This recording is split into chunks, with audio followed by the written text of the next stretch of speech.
When a broke nurse gets bumped from her life-changing flight, she never expects the mysterious stranger who buys her a first-class ticket to be hiding a billion-dollar secret.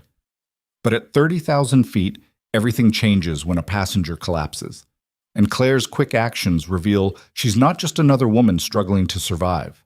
She's exactly what this broken billionaire and his lonely son have been searching for. But can their connection survive the scandal that's about to destroy both their futures? Stay with me until the end of this story, hit that like button, and comment what city you're watching from so I can see how far this tale has traveled. The fluorescent lights at JFK's Terminal 5 had a particular quality at 11:47 p.m., harsh enough to prevent sleep, dim enough to make everything look slightly unreal. Claire Holloway sat in a cracked plastic chair near gate B12, her duffel bag wedged between her ankles, watching her entire future collapse in real time. "I understand you're upset, ma'am, but the flight is overbooked and you were the last to check in." The gate agent's voice had that practiced exhaustion of someone who'd delivered bad news 1,000 times that week alone. "We can get you on the 6 a.m. flight tomorrow, plus a hotel voucher. I have an interview at 9 a.m. in Los Angeles." Claire's voice came out steadier than she felt. "It's for Cedar Pacific Children's Hospital. I've been waiting 3 years for this opportunity." The agent's fingers paused over her keyboard. For just a second, Claire saw something like sympathy cross her face. Then it disappeared behind professional detachment. "I'm very sorry. The voucher includes breakfast, and we'll upgrade you to Economy Plus on the morning flight." Economy Plus? Like an extra 3 inches of legroom would make up for losing the job she'd sacrificed everything to pursue. Claire took the voucher with numb fingers. $50 for a hotel near the airport. She did the math instantly, the kind of automatic calculation poverty had burned into her brain years ago. Taxi to hotel, $15 minimum. Taxi back in the morning, another $15. That left $20 for a room that probably cost $80, which meant she'd have to cover the difference from the $112 currently sitting in her checking account. The same $112 that needed to last until her first paycheck, if she even got the job now. She handed the voucher back. "I'll stay here." "Ma'am, you can't." "I can." "Thank you for your help." Claire walked away before the agent could argue, before the tears burning behind her eyes could betray her. She found a spot in a quiet corner near the windows where the cleaning crews hadn't reached yet. Someone had left a newspaper on the next chair. She pulled it over as a makeshift blanket against the aggressive air conditioning and settled in. This wasn't her first time sleeping in an airport. It wouldn't be her last. Through the massive windows, she could see planes taking off into the black sky, their lights disappearing into clouds. Somewhere out there was Los Angeles, Cedar Pacific. The job that would finally prove that 10 years of night shifts and weekend classes and choosing textbooks over groceries had meant something. Her phone buzzed. "Mom, how was the flight, honey?" Claire stared at the message. Her mother didn't know the flight cost had taken the last of her savings. Didn't know that Claire had chosen this interview over paying this month's electricity bill at the tiny apartment in Dayton. Didn't know that if this didn't work out, Claire would be back to square one, 30 years old, buried in debt, watching her dreams get smaller every year. "Good. Landing soon. Love you." She turned off her phone to save battery and closed her eyes. Across the terminal, Damian Cross was trying to remember why he'd thought flying commercial was a good idea. His assistant had suggested it. "You're always complaining that you never see how normal people live anymore," Sarah had said, in that pointed way she had of calling him out without quite being insubordinate. "Maybe try being normal for once."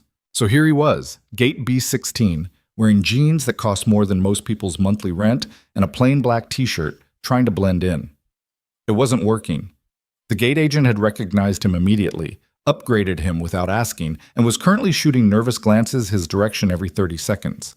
He should have taken the jet. "Daddy, I'm hungry." Damien looked down at his son. Oliver was 6 years old, dark-haired like his mother had been, with the kind of serious gray eyes that always made strangers ask if he was okay. He was okay. Mostly. As okay as a kid could be when his mom died before he was old enough to remember her properly. "We'll eat on the plane, buddy, but I'm hungry now." 30 minutes. Oliver's face did that thing where it started to crumple, and Damien felt the familiar spike of panic. He could negotiate billion-dollar contracts without breaking a sweat, but the prospect of his son crying in public made him want to flee the country. Tell you what, Damien said quickly. Let's walk around, see if we can find something interesting. They walked, past luxury shops that stayed open despite having no customers, past a bar where businessmen drank overpriced bourbon and complained about delays, past a bookstore with bright covers and promises of escape. That's when Oliver stopped.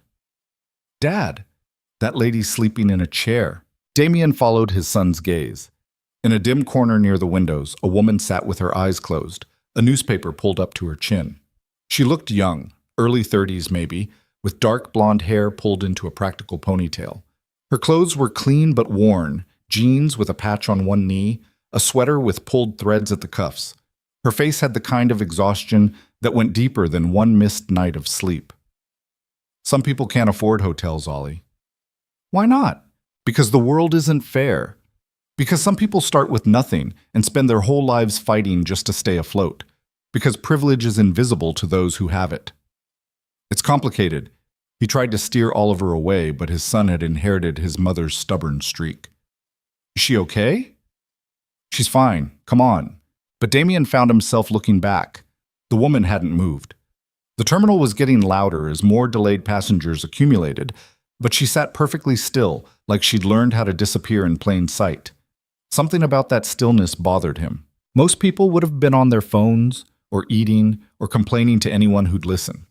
The other passengers from the same oversold flight were currently staging what looked like a minor revolt at the gate desk, their voices carrying across the terminal. This woman just sat there, accepting it. Mr. Cross? The gate agent from B-16 had appeared at his elbow. We're ready to board first class whenever you are. Thanks. Give us a minute. He watched the woman for another few seconds, then made a decision he'd spend the next year trying to understand. Wait here, Ollie. Damien walked back to the angry crowd at gate B-12, caught the overwhelmed gate agent's eye. Excuse me, the flight to LA, you're oversold? Yes, sir, I'm sorry. We're doing everything we can. She stopped. Recognition dawned. Oh, Mr. Cross, Yes, we're oversold by one passenger. How many seats are left in first class? 2, but I'd like to purchase both tickets. One for me, one for... He glanced at Claire's direction. One for the woman sitting by the window over there. The agent's professional mask slipped. You want to buy a stranger a first-class ticket to LA? Is that a problem? No, sir, it's just... Then let's make it happen. Quietly. 3 minutes later, ticket in hand, Damien walked over to the woman in the corner. Up close, he could see the details poverty left behind. The shoes were soled so many times the original material barely showed through. The duffel bag that had been repaired with duct tape. The careful way she'd positioned herself to take up minimal space, like she'd learned not to be a bother. Excuse me. Her eyes opened. They were blue-gray and cautious in a way that told him she'd learned to distrust kindness. I don't have any money, she said immediately. I'm not asking for money. This is going to sound strange. Then maybe don't say it. Fair enough. Damien sat down in the chair next to her, uninvited. She stiffened but didn't tell him to leave. I overheard what happened at the desk. With your flight. Congratulations, so did everyone else. It's not exactly uncommon. I bought 2 first-class tickets on the same flight. I'd like you to have one. The silence that followed was profound. Then Claire laughed. It wasn't a happy sound. Let me guess, you're a nice guy who just wants to help, and I shouldn't be so suspicious. And what kind of person turns down a free ticket? Actually, I was expecting you to tell me to go to hell. That caught her off guard. She studied him properly for the first time. Damien knew what she was seeing. Expensive but understated clothes, a watch that cost more than a car, the kind of confidence that came from never having to check a price tag. What do you want? She asked finally. Nothing. Everyone wants something. Not from you. Then why? Damien glanced back at Oliver, who was watching them with undisguised interest from a safe distance. My son asked if you were okay. I couldn't give him a good answer. This way I can. Claire's expression didn't change. So this is about making yourself feel better. Probably. The honesty seemed to surprise her more than the ticket offer had. Where's the catch? She asked. No catch. There's always a catch. Not this time. You don't even know my name. Don't need to. Claire stood up abruptly. For a second, Damien thought she was going to walk away. Instead, she crossed her arms and looked him dead in the eye. I don't do charity. It's not charity. It's two people going to the same place at the same time. One of them happens to have an extra ticket. That's the definition of charity. Then call it something else. Like what? Human decency. From a stranger. Best kind. No strings attached. She wanted to say no. He could see it in every tense line of her body. Pride was the last thing people had when everything else was gone, and he was asking her to swallow it. Why should I trust you? She asked quietly. You shouldn't. You don't know me. For all you know, I could be dangerous. Are you? Not to you. That's not reassuring. It's the truth. Claire looked at the ticket in his hand, then at her duffel bag, then at the gate, where the last few passengers were boarding. What's your name? She asked. Damien. She didn't offer hers in return. Another test. If I take this ticket, we're even. You don't get to hold it over me. You don't get to... I expect nothing in return, Damien interrupted. Not gratitude, not conversation, not even basic politeness. You take the ticket, you get on the plane, you never think about me again. That's the deal. That's not how the world works. It's how this works. The final boarding call echoed through the terminal. Claire took the ticket. Her hands were shaking. The first-class cabin was a world Claire had only seen in movies. Leather seats that reclined into beds. Flight attendants who offered champagne before takeoff. Passengers who acted like flying across the country was barely more complicated than taking a bus. She felt like an imposter. Damien sat across the aisle with his son, who had immediately claimed the window seat and pressed his face against the glass. Neither of them looked at her, keeping his promise about expectations. A flight attendant appeared. Can I get you anything before we take off? Champagne? Water? Juice? Water, please. Still or sparkling? Claire blinked. Still. The attendant returned with water in an actual glass, not a plastic cup. Claire took it carefully, hyper-aware of every movement. Don't spill. Don't break anything. Don't do anything that marks you as someone who doesn't belong here. The plane began to taxi. Through the window, she could see JFK falling away behind them, the city lights spreading out like spilled diamonds. Somewhere down there was the life she'd left behind. The apartment with secondhand furniture. The job at Mercy County Hospital where she'd worked doubles until her feet bled. The future she'd been so desperate to escape. And somewhere ahead was Los Angeles, the interview, the possibility of something better. If she made it in time. She pulled out her phone, checked the flight time. 5.5 hours. Landing at 3 a.m. Pacific time. She'd have exactly 6 hours to get to the hospital, shower somehow, change clothes, and show up looking like someone worth hiring. The math was going to be tight. First time in first class? Claire's head snapped up. Damien was looking at her now, his expression unreadable. That obvious? She asked. You haven't touched the champagne. I don't drink. Smart. Can't afford to make mistakes. The words came out harder than she'd intended. Damien didn't flinch. The interview, he said. In L.A. What's it for? Why do you care? I don't. Making conversation. You said I didn't have to be polite. You don't. But Claire was tired of being suspicious, tired of treating every interaction like a threat. This man had bought her a ticket expecting nothing. The least she could do was answer a simple question. Cedar Pacific Children's Hospital, she said. Pediatric nurse position. It's a good job. You're a nurse? For 7 years, but this would be different. Better hospital, better pay, better everything. Where are you coming from? Dayton, Ohio. Long way. Yeah. Family there? My mom. Damien nodded slowly. And you're leaving her. It wasn't a question. Claire felt the familiar stab of guilt that came every time she thought about the plane tickets, the interview, the future that required her to leave the only person who'd ever been there for her. She told me to go, Claire said. Said she didn't raise me to play it safe. Sounds like a good mom. The best. Across the aisle, Oliver had fallen asleep against the window, his mouth slightly open. Damien reached over and adjusted the blanket around his shoulders with the automatic care of someone who'd done it 1,000 times. Your son? Claire asked, though it was obvious. Yeah, Oliver. He looks like you. Poor kid. It was said lightly, but Claire heard something underneath it. Grief, maybe. Or exhaustion. How old? 6. Just turned. That's a good age. Is it? They still think you know everything. Give it a few years. Damien smiled. It changed his whole face. Made him look younger. Less guarded. You have kids? He asked. No, but I work pediatrics. Close enough. Not really. No, Claire admitted. Not really. The seatbelt sign turned off. The flight attendants began their service. Claire accepted a warm towel, had no idea what to do with it, watched Damien wipe his hands and copied him. Can I ask you something? Damien said after a moment. You're going to anyway. Why'd you stay at the airport? Most people would have taken the hotel voucher. Claire looked down at her water glass. The ice had melted, leaving rings of condensation on the leather armrest. Money, she said simply. The voucher doesn't cover the full cost. Taxi, room difference. I couldn't afford it. But you can afford to fly to LA for an interview? Barely. I've been saving for 3 years. This is everything. The weight of that admission hung in the air between them. And if you miss it, Damien asked quietly, then I go home. Back to Dayton. Back to Mercy County Hospital. Back to wondering what if. That's a lot of pressure for one interview. Yeah.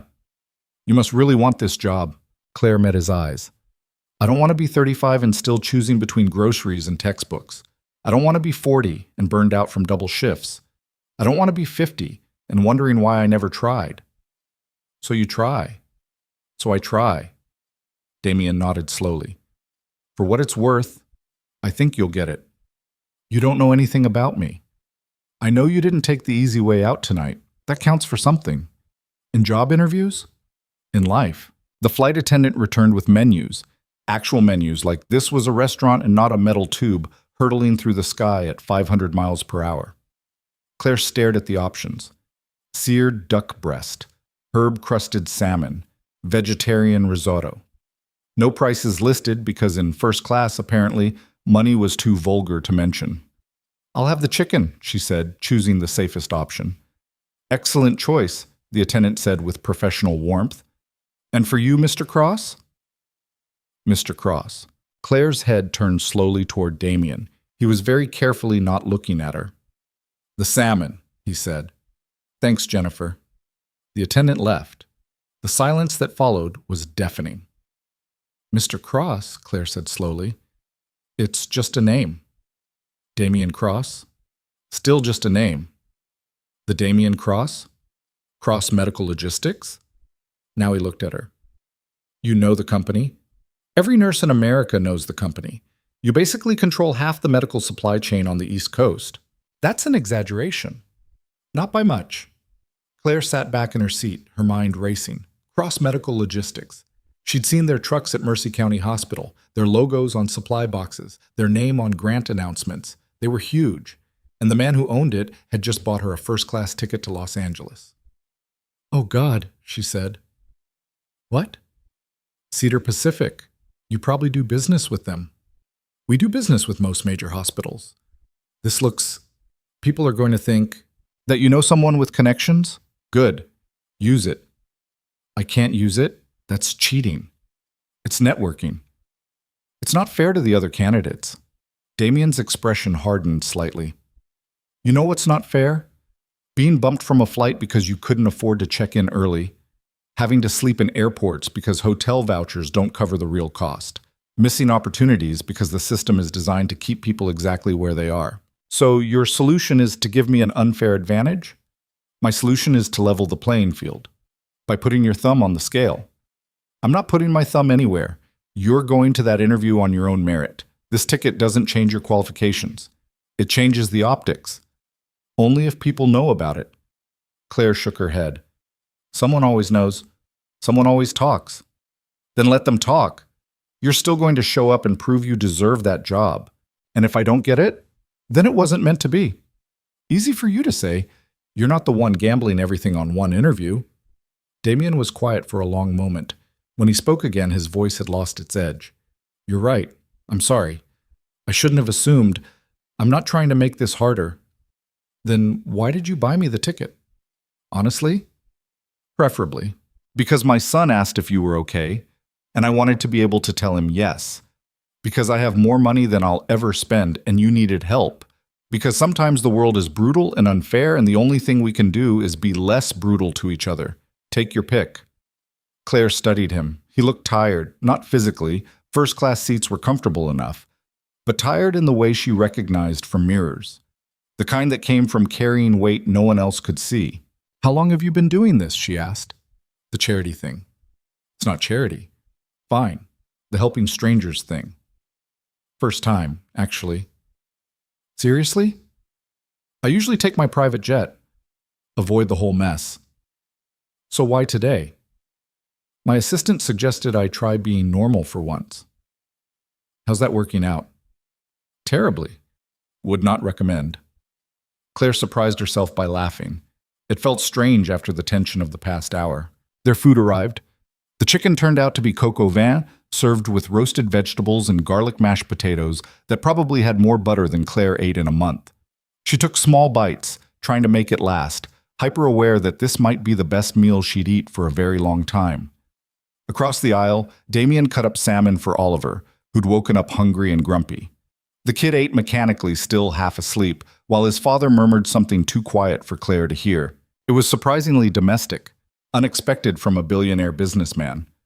Can I ask you something? Claire said. Damien looked up. Sure. Why are you flying commercial? Really? He set down his fork. Same reason you are, probably. Running from something. I'm running towards something. Maybe I am too. Toward what? Haven't figured that out yet. Oliver finished eating and immediately curled back up against the window. Damien pulled the blanket higher, his hand lingering on his son's shoulder. He's a good kid, Claire observed. He is. Too good sometimes. There's no such thing. There is when they've had to be. When they've had to grow up faster than they should. Claire heard the pain in those words. His mom died 4 years ago. I'm sorry. Me too. Was it? She stopped. Too personal. Cancer, Damien said quietly, started as stage 2 breast cancer. By the time they caught it properly, it had metastasized. She fought for 18 months. Oliver was 2 when she died. He doesn't remember her. That's awful. Yeah. Do you talk about her? With him? Every day. Show him pictures, tell him stories, but it's not the same as having her. No, it wouldn't be. They sat in silence for a while. The plane hummed around them, steady and constant. Most of the other first-class passengers had reclined their seats and were sleeping. The cabin lights had been dimmed to a soft glow. Can I ask you something now? Damien said. Fair's fair. Your mom, the one in Dayton, is she sick? Claire's chest tightened. How did you... The way you talked about her, like you're waiting for bad news. She should have been annoyed at the perception. Instead, she was just tired. Diabetes, she said. Type 2. She's managing it, but there are complications. She doesn't tell me everything, but I can tell. The phone calls are getting shorter. She's more tired. And you're leaving. She told me to. That doesn't make it easier. No. Does she know how bad your situation is? Financially? God, no. She'd never let me come if she knew. She still thinks I'm... Claire gestured vaguely. Doing fine. Are you? Do I look like I'm doing fine? You look like someone who's been fighting too long without backup. The accuracy of that statement hit harder than Claire expected. She turned to look out the window, blinking back sudden tears. Sorry, Damien said. Overstepped. It's fine. It's not. I shouldn't have... I said it's fine. But her voice cracked on the last word, betraying her. Damien reached across the aisle. Didn't touch her, just held out a packet of tissues he'd pulled from somewhere. Claire took them, wiped her eyes quickly, furious at herself for breaking down in front of a stranger. I'm not... You're exhausted, Damien said simply. You're allowed to be human. Not when I have an interview in 6 hours. Especially then. Claire blew her nose inelegantly, shoved the tissues in her pocket, tried to pull herself back together. I'm fine now, she said. Okay. Really, I'm fine. I believe you. He didn't, but he had the grace not to push. The flight attendant appeared again. Can I get either of you anything else? Coffee? Dessert? No, thank you, Claire said. Mr. Cross? I'm good, thanks, Jennifer. After she left, Damien turned back to Claire. The hospital, he said. Cedar Pacific. Do you know anything about them beyond the job posting? I've done research. Good trauma center, strong pediatric department. They pioneered a program for underserved communities that I really admire. They also have one of the highest staff retention rates in California. People don't leave once they're in. I know. That's why I want it so badly. Damien nodded slowly. When's your interview? 9 a.m. That's tight. I'll make it work. Where are you staying? Haven't figured that out yet. Claire, I'll figure it out, she repeated, more firmly this time. There are hotels near LAX. Some of them have day rates. I know. And if you need, I don't. Damien raised his hands in surrender. Okay, just trying to help. You've helped enough. She didn't mean it to sound ungrateful, but the thought of accepting more charity, more handouts, more evidence that she couldn't make it on her own, it was too much. Damien seemed to understand. He turned back to his son, adjusting Oliver's blanket again, and didn't push further. Claire reclined her seat, tried to sleep, failed completely. Her mind kept spinning. The interview questions she'd practiced, the answers she'd memorized, the outfit folded carefully in her duffel bag, a gray suit from a thrift store that she'd had altered to fit, professional but not expensive enough to make her look like she was trying too hard. She thought about her mom, about the phone call she'd have to make if this didn't work out. She thought about Damien Cross, billionaire businessman, sitting across the aisle with his sleeping son, looking almost normal except for the watch that cost more than she made in a year. She thought about the ticket, the unexpected kindness, the way it felt both like salvation and like a trap. Around 2 a.m. Pacific time, things started to go wrong. It began with a light above one of the other first-class passengers blinking on, then a call button, then a flight attendant rushing past with worry creasing her face. Claire sat up. 3 rows ahead, an elderly woman was slumped in her seat, her husband frantically trying to wake her. The flight attendant's voice carried back. Ma'am? Ma'am, can you hear me? No response. Is there a doctor on board? The attendant called out. Silence. Claire was moving before she'd consciously decided to. Years of emergency room instincts took over. She reached the woman in seconds, dropped to her knees beside the seat. I'm a nurse. What happened? The husband's face was white with panic. She was fine, and then she got confused, and now she won't wake up. Claire checked the woman's pulse. Rapid, skin clammy, breathing shallow. Does she have diabetes? Claire asked sharply. Yes, type 1. She took her insulin before the flight. How much? Her regular dose, same as always. Did she eat? The husband's face crumbled. No, she said she wasn't hungry. Oh, God, I didn't think. Hypoglycemia, classic insulin reaction without enough food to balance it. I need glucose, Claire said to the flight attendant. Orange juice, soda, anything with sugar. Now! The attendant ran. Claire tilted the woman's head back, checked her airway. Still breathing, pulse still there. But she was deeply unconscious, which meant her blood sugar had dropped dangerously low. Come on, Claire murmured. Stay with me. The attendant returned with 3 cans of Coca-Cola. Claire popped one open, tried to get the woman to drink.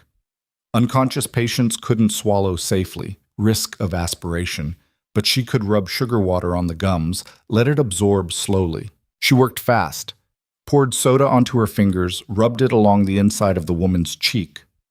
Waited. Repeated. The husband was crying quietly. Other passengers had woken up and were watching with frightened faces. Is she going to be okay? Someone asked. She will be, Claire said with more confidence than she felt. Just need to get her blood sugar up. More soda on the gums, more waiting. Then, finally, a flutter of eyelids. That's it, Claire said softly. Come back. The woman's eyes opened, unfocused at first, then gradually clearing. What? Where? You're on a plane, Claire said. Your blood sugar dropped. Do you understand? A weak nod. I need you to drink this. Can you do that? Another nod. Claire helped her sit up slowly, brought the Coke to her lips. The woman drank in small sips, her hands shaking. Color started returning to her face. "There we go," Claire said. "That's better." The flight attendant had returned with the medical kit. Claire checked the woman's blood sugar with the glucometer inside. 54. Dangerously low, but climbing. "Keep drinking," she told the woman. "Slowly. We'll check again in 15 minutes. The husband grabbed Claire's hand. Thank you so much. I was so scared." "She's going to be fine, but she needs to eat something when we land. Something with protein and fat, not just carbs. Okay?" "Okay. Yes. Thank you." Claire stood up, suddenly aware of how many people were staring at her. The entire first-class cabin had witnessed the whole thing, including Damien. He was standing in the aisle, Oliver still asleep behind him, looking at Claire with an expression she couldn't quite read. "That was," he started. "Just doing my job," Claire said quickly. "That wasn't your job. You're not on duty." "Doesn't matter." She walked back to her seat, heart still pounding with adrenaline. The flight attendant followed. "Ma'am, thank you so much. We're going to note this in our report. Can I get your name and contact information?" "Claire Holloway, but really, it's not necessary." "It absolutely is. You may have saved that woman's life." "I just gave her some soda." "You knew what was wrong. You knew what to do. Most people would have panicked." Claire shrugged uncomfortably. "I've seen it before. Lots of times." The attendant finished writing down her information and went back to check on the patient. Claire slumped into her seat, suddenly exhausted. Damien sat down in the seat next to her, uninvited again. "Don't," Claire said. "Don't what?" "Whatever you're about to say." "I was just going to ask if you're okay." "I'm fine." "You're shaking." She was. Claire pressed her hands together, trying to still them. "Adrenaline," she said. "It'll pass." "You were incredible." "I was competent." "There's a difference." "Most people wouldn't know what to do." "Most people aren't nurses." "Most nurses wouldn't have moved that fast." Claire turned to look at him. "What do you want me to say? That I'm some kind of hero? I'm not. I just did what anyone with my training would do." "You did more than that." "Because I had to. Because if I didn't, she might have died." "Exactly. So stop making it sound noble. It was just necessary." Damien was quiet for a moment, then, "You're wrong." "About what?" "About it not being noble. Necessity and nobility aren't mutually exclusive." Claire didn't have an answer for that. They sat in silence as the plane continued its path across the dark country. Below them, somewhere, was Nebraska, or Kansas, or some other flat state that looked like nothing from 35,000 feet. "The interview," Damien said finally. "You're going to nail it." "You don't know that." "I do, actually. Because anyone who can stay that calm in an emergency, who can think that clearly under pressure, Cedar Pacific would be lucky to have you." "You're biased." "I'm observant." "You've known me for 3 hours." "Sometimes that's enough." Claire shook her head, but she was almost smiling. "You're very strange, you know that." "I've been told." "Most billionaires don't fly commercial and buy tickets for strangers. Most billionaires are boring. And you're not?" "I'm trying not to be." The flight attendant announced they'd be landing in 40 minutes. Claire's stomach clenched. 40 minutes until Los Angeles. Until reality. Until she had to prove she belonged. "Hey," Damien said quietly. "Yeah?" "Whatever happens tomorrow, today, you should be proud. Of all of it. Getting this far took strength most people don't have. If I don't get the job, the strength doesn't matter." "Yes, it does. It always matters." Claire wanted to believe him, but belief was a luxury she'd stopped being able to afford years ago. The plane began its descent. LAX at 3 in the morning had the surreal quality of a place caught between worlds. Too late for red-eyes. Too early for the morning rush. The terminals echoed with the footsteps of cleaning crews and the occasional lost traveler dragging luggage across polished floors. Claire stood at baggage claim with her duffel bag already in hand, carry-on only because checked bags cost money, and tried to figure out her next move. She had 6 hours until the interview. 6 hours to find somewhere to shower, change, and transform herself from a woman who'd spent the night on a plane into someone Cedar Pacific would want to hire. The math wasn't adding up. "Claire." She turned. Damien was walking toward her with Oliver half asleep on his shoulder, the kid's arms wrapped loosely around his father's neck. "Hey," she said. "You got a ride arranged?" Working on it? That's not an answer. It's the answer you're getting. Damien shifted Oliver's weight slightly. The kid mumbled something incoherent and burrowed deeper against his father's shoulder. There's a hotel near the hospital, Damien said. The Westwood Grand. They have day rates. You could get a room for a few hours, shower, rest. I can't afford the Westwood Grand. Then let me... No. Claire. I said no. She softened her tone slightly. You bought me a plane ticket. That was already too much. I'm not taking anything else. So what's your plan? There's a 24-hour gym near LAX. I saw it on Google Maps. $30 day pass, includes showers. Damien stared at her. You're going to shower at a gym before the most important interview of your life. Unless you've got a better idea that doesn't involve charity. It's not charity, it is. And I appreciate it, really, but I can't... She stopped, trying to find words that wouldn't sound ungrateful. I need to do this myself. Do you understand? Damien looked like he wanted to argue. Then Oliver stirred, mumbling, Dad, I'm tired, and the fight went out of him. Yeah, he said quietly. I understand. Thank you for the ticket, really. I wouldn't have made it without you. Good luck with the interview. Thanks. They stood there awkwardly for another few seconds. Then Damien nodded once and turned away, heading for the exit where a black car was already waiting at the curb. Driver in a suit. Probably drove him everywhere. Claire watched them go, then pulled out her phone and called a Lyft. The gym was exactly what she'd expected. Fluorescent lights, the smell of disinfectant and sweat, motivational posters on the walls. The night clerk barely looked up when she paid for the day pass in cash. The women's locker room was empty except for one woman in business clothes who looked like she'd had the same idea. They exchanged tired nods of solidarity and went about their business in silence. Claire showered quickly, letting the hot water wash away the airport grime and airplane recycled air. She washed her hair twice, used the cheap soap dispenser on the wall, and tried not to think about how surreal this entire situation was. Less than 12 hours ago, she'd been in Dayton. Now she was showering in a Los Angeles gym at 4 in the morning, preparing to interview for a job that could change her entire life. She dressed carefully in one of the bathroom stalls. The gray suit still looked good. The alterations had been worth every penny she couldn't afford to spend. White blouse, ironed at home and packed flat. Black flats that she'd polished until they almost looked new. Hair pulled back in a simple bun. Minimal makeup. She'd never been good at anything fancy anyway. When she looked in the mirror, she saw someone professional, competent, like she belonged. The illusion was perfect as long as nobody looked too close. She had 4 hours to kill. Claire found a 24-hour diner 2 blocks from the hospital and ordered coffee and toast, making it last as long as possible. The waitress refilled her cup without asking, bless her. At 8:30, she walked to Cedar Pacific. The hospital was bigger than she'd imagined. Modern glass and steel, 7 stories tall, with a children's wing painted in cheerful colors. The lobby had natural light pouring through floor-to-ceiling windows and a fountain that probably cost more than she made in 5 years. Claire checked in at the front desk. The receptionist was professionally pleasant and directed her to the 3rd floor, HR department. They're running a few minutes behind, the woman said. You can wait in the lounge. Someone will call you. The lounge was nice. Comfortable chairs, current magazines, water and coffee available.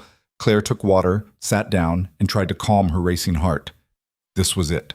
Other candidates were already waiting. A woman in her 40s with a confident posture and designer bag. A younger man, mid-20s, who kept checking his phone nervously. They all looked qualified. They all looked like they belonged here. Claire gripped her water bottle tighter. At 8:50, the HR director appeared. Professional suit, warm smile, clipboard in hand. Claire Holloway? Claire stood. That's me? I'm Sandra Reeves. Welcome to Cedar Pacific, if you'll follow me. They walked down a hallway lined with photos of smiling children and grateful families. Through windows, Claire could see the pediatric ward. Colorful rooms, nurses moving efficiently, the organized chaos she knew so well. Sandra led her into a conference room where 3 people were already waiting. 2 women, 1 man, all in professional attire with papers spread out in front of them. Claire, this is our interview committee. Dr. Rachel Chen, head of pediatrics. James Morrison, our nursing director. And you've met me. I handle HR. Please, have a seat. Claire sat, folded her hands in her lap, smiled professionally. Dr. Chen spoke first. Thank you for coming all the way from Ohio. I understand you flew in this morning. Last night, actually, red-eye flight. That's quite a journey for an interview. This position is worth it, Dr. Chen smiled. Tell us why. Claire had practiced this answer 100 times.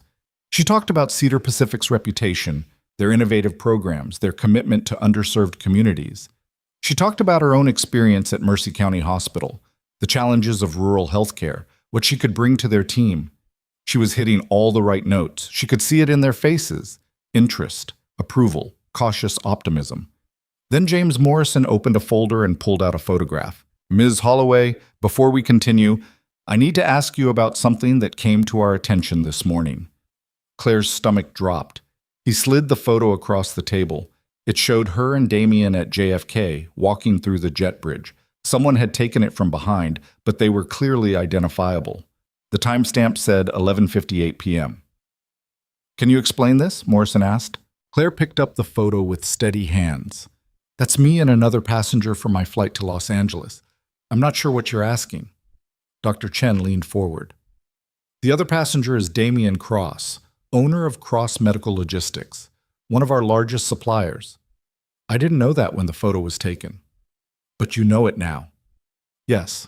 Sandra Reeves spoke up, her voice gentle but firm. Claire, you have to understand how this looks.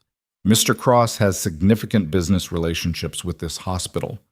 Some of our board members have been asking questions about whether his personal connections influenced our hiring process. They didn't. You're saying you don't know Mr. Cross? I met him last night, at the airport. We were on the same flight. Morrison didn't look convinced. And he just happened to give you a ride to the hospital? No, I took a lift from LAX. Mr. Cross went his own way. We haven't spoken since we landed. But you did speak on the flight. Briefly, yes. About what? Claire felt heat rising in her face. This was exactly what she'd been afraid of. Exactly why she'd wanted to refuse Damien's help in the first place. He offered me a first-class ticket, she said evenly. My original flight had been oversold. I was bumped. He had an extra seat and offered it to me. That's the entire story. Why would he do that? Dr. Chen asked. You'd have to ask him. We're asking you. I don't know. Kindness? Generosity? Does it matter? It matters if it creates the appearance of impropriety. Claire set the photo down carefully. With respect, I flew 3,000 miles for this interview on my own money that I've been saving for 3 years. I've worked in pediatric nursing for 7 years, including 2 years in critical care. My credentials stand on their own. What happened at the airport has nothing to do with my qualifications for this job. But it does affect how others might perceive your hiring, Sandra said. We have to be careful about hiring someone who knows a rich person, Claire interrupted, because that seems like a strange disqualification for a job that's supposed to be about merit. The room went silent. Morrison's expression hardened. Dr. Chen looked uncertain. Sandra was writing something in her notes. Claire realized she might have just destroyed any chance she'd had. I apologize, she said quickly. That was inappropriate. I need you to understand that I didn't ask for any special treatment. I didn't use any connections. I applied for this job the same way everyone else did. Whatever relationship people think I have with Damien Cross doesn't exist. We're strangers who happen to be on the same flight.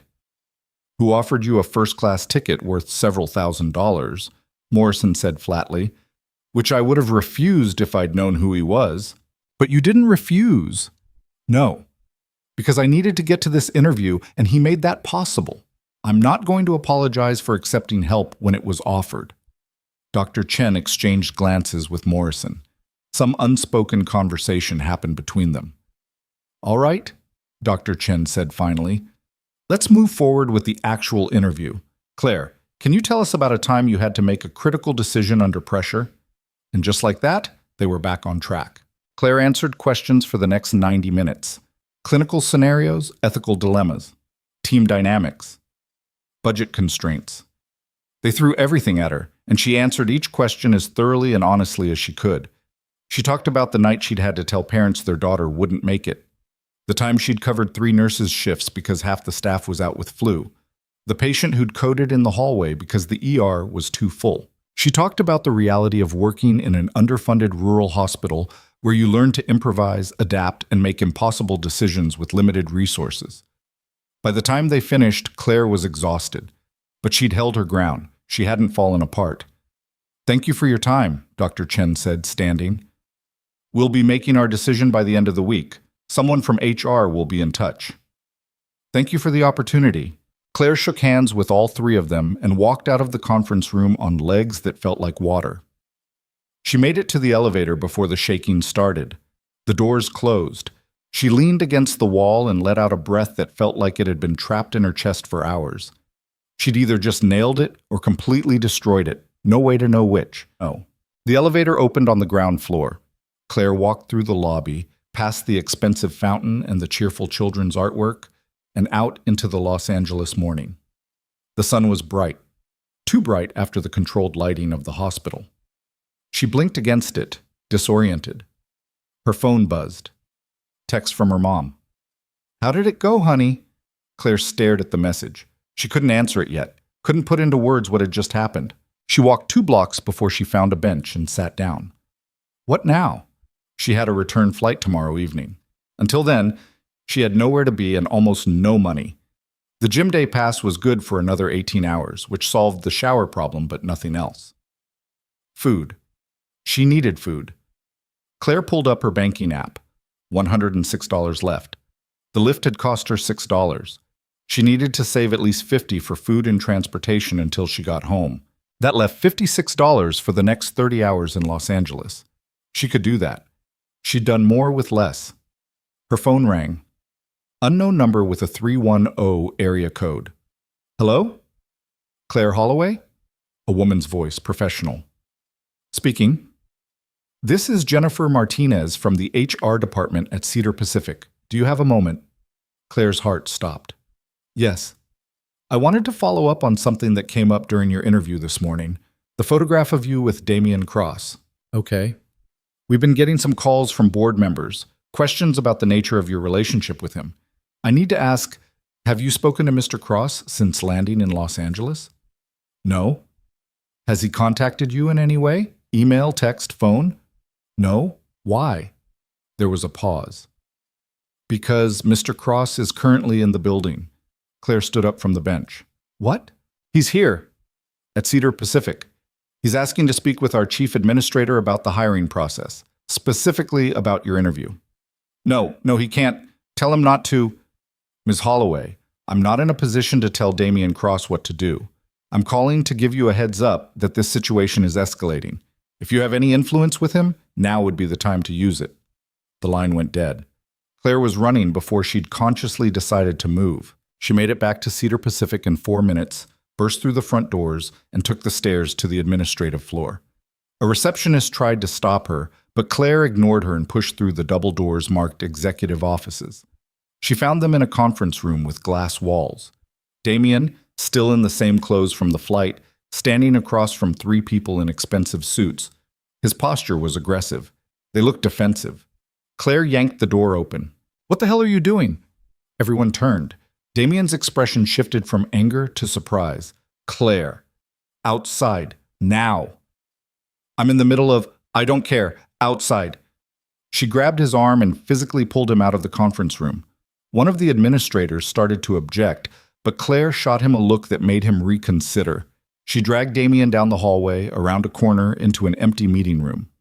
"What are you doing here?" she demanded. "I heard about the interview, about the photo. How did you met?" "I have friends on the board. They called me, asked me about our relationship, whether I'd influenced the hiring decision." "So you decided to show up in person and make it worse?" "I was trying to help. You're not helping. You're destroying any chance I had." Damian ran a hand through his hair, frustrated. "They were questioning your integrity, suggesting you'd used connections to get special treatment. I wasn't going to let them. It's not your decision to make. Someone had to defend you. So I can defend myself. I did defend myself in the interview, and I was handling it until you showed up like some white knight and proved their point." "What point?" "That I can't succeed without you. That I need a billionaire to fight my battles. That I'm exactly what they suspected, someone using connections instead of earning it." The words hung in the air between them. Damian's face went pale. "I didn't think—" "No, you didn't. You just assumed I needed saving. Again." That's not, I wasn't trying to. What were you trying to do, Damien? Really? He was quiet for a long moment. When he spoke, his voice was rough. I was trying to make sure you didn't lose something you deserve because of me. But you made it about you, about your reputation, about your business relationships, not about whether I was actually qualified. That's not fair, isn't it? You came here to protect yourself, to make sure Cedar Pacific knew you hadn't done anything wrong. You weren't thinking about what that would do to me. I was thinking about you the entire time. Then you should have stayed away. Damien looked like she'd slapped him. Claire, I need you to leave, now, before you make this any worse. Let me fix this. You can't. The only thing you can do is go and let me deal with the fallout. I'm not leaving you to. You don't have a choice. This is my career, my life, and you're making it harder by being here. She walked to the door, held it open. Damien didn't move. I'm sorry. I know. I was just trying to help. I know that too. But sometimes help isn't helpful. He walked past her slowly, then stopped in the doorway. For what it's worth, I told them the truth. That we're strangers. That I didn't influence anything. That you earned this on your own merit. Thank you. And I told them they'd be idiots not to hire you. Despite everything, Claire almost smiled. That probably didn't help either. Probably not. He left. Claire stood in the empty meeting room, listening to his footsteps fade down the hallway. Then she went to find Sandra Reeves. The HR director was in her office, looking harried. She glanced up when Claire knocked. Ms. Holloway, come in. Claire sat down without being invited. I need to know if I still have a shot at this job. Sandra leaned back in her chair. That's complicated. Make it simple. The board is concerned. Mr. Cross's appearance today didn't help. It created the impression that he's personally invested in your hiring, which raises questions about impropriety. Even though there is no impropriety. Perception matters in healthcare administration. So you're saying I'm out? Sandra didn't answer immediately. She shuffled some papers on her desk, clearly uncomfortable. The interview committee was impressed with you, she said finally. Dr. Chen in particular thought you showed exceptional knowledge and composure. Your answers to the clinical scenarios were some of the best we've heard.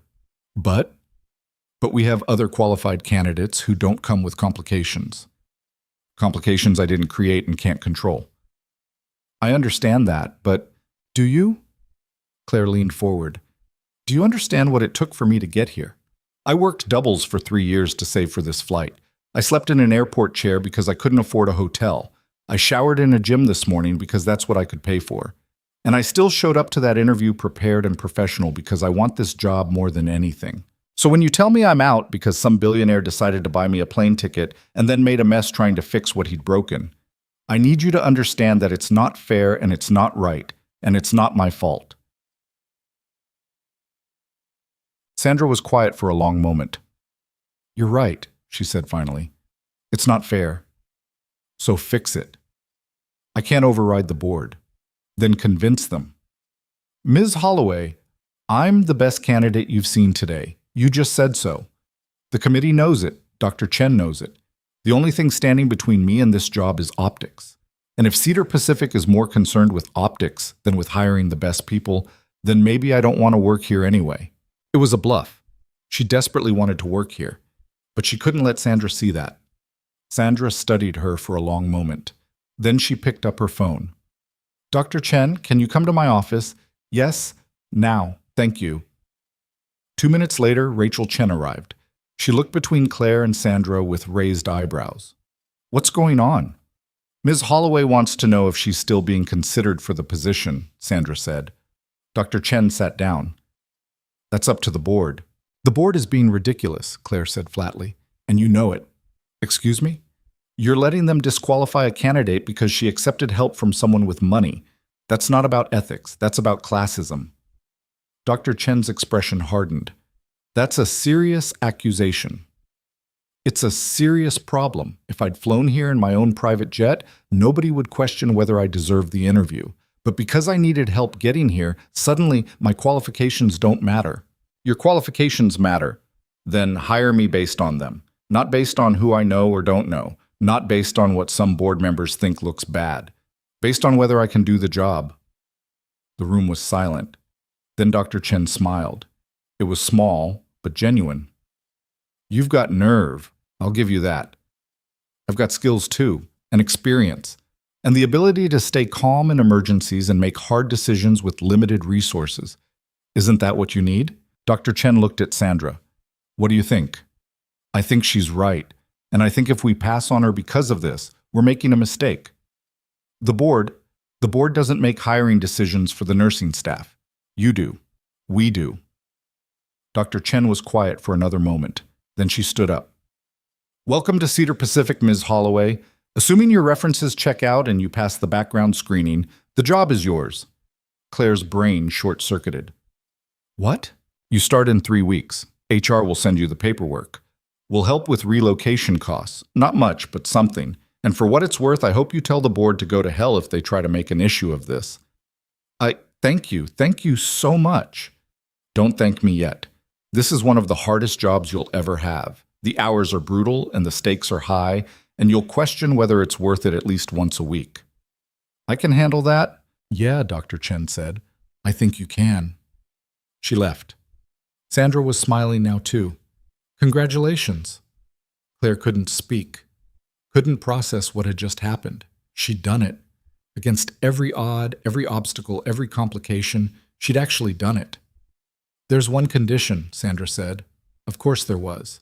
Mr. Cross, you need to maintain professional boundaries. No appearances of favoritism or special treatment. If he tries to contact you about hospital business, you refer him to the appropriate department. Understood? Understood. Good. Go celebrate. You earned it. Claire walked out of the hospital in a daze. The sun was still too bright, the traffic still too loud, Los Angeles still too big and overwhelming.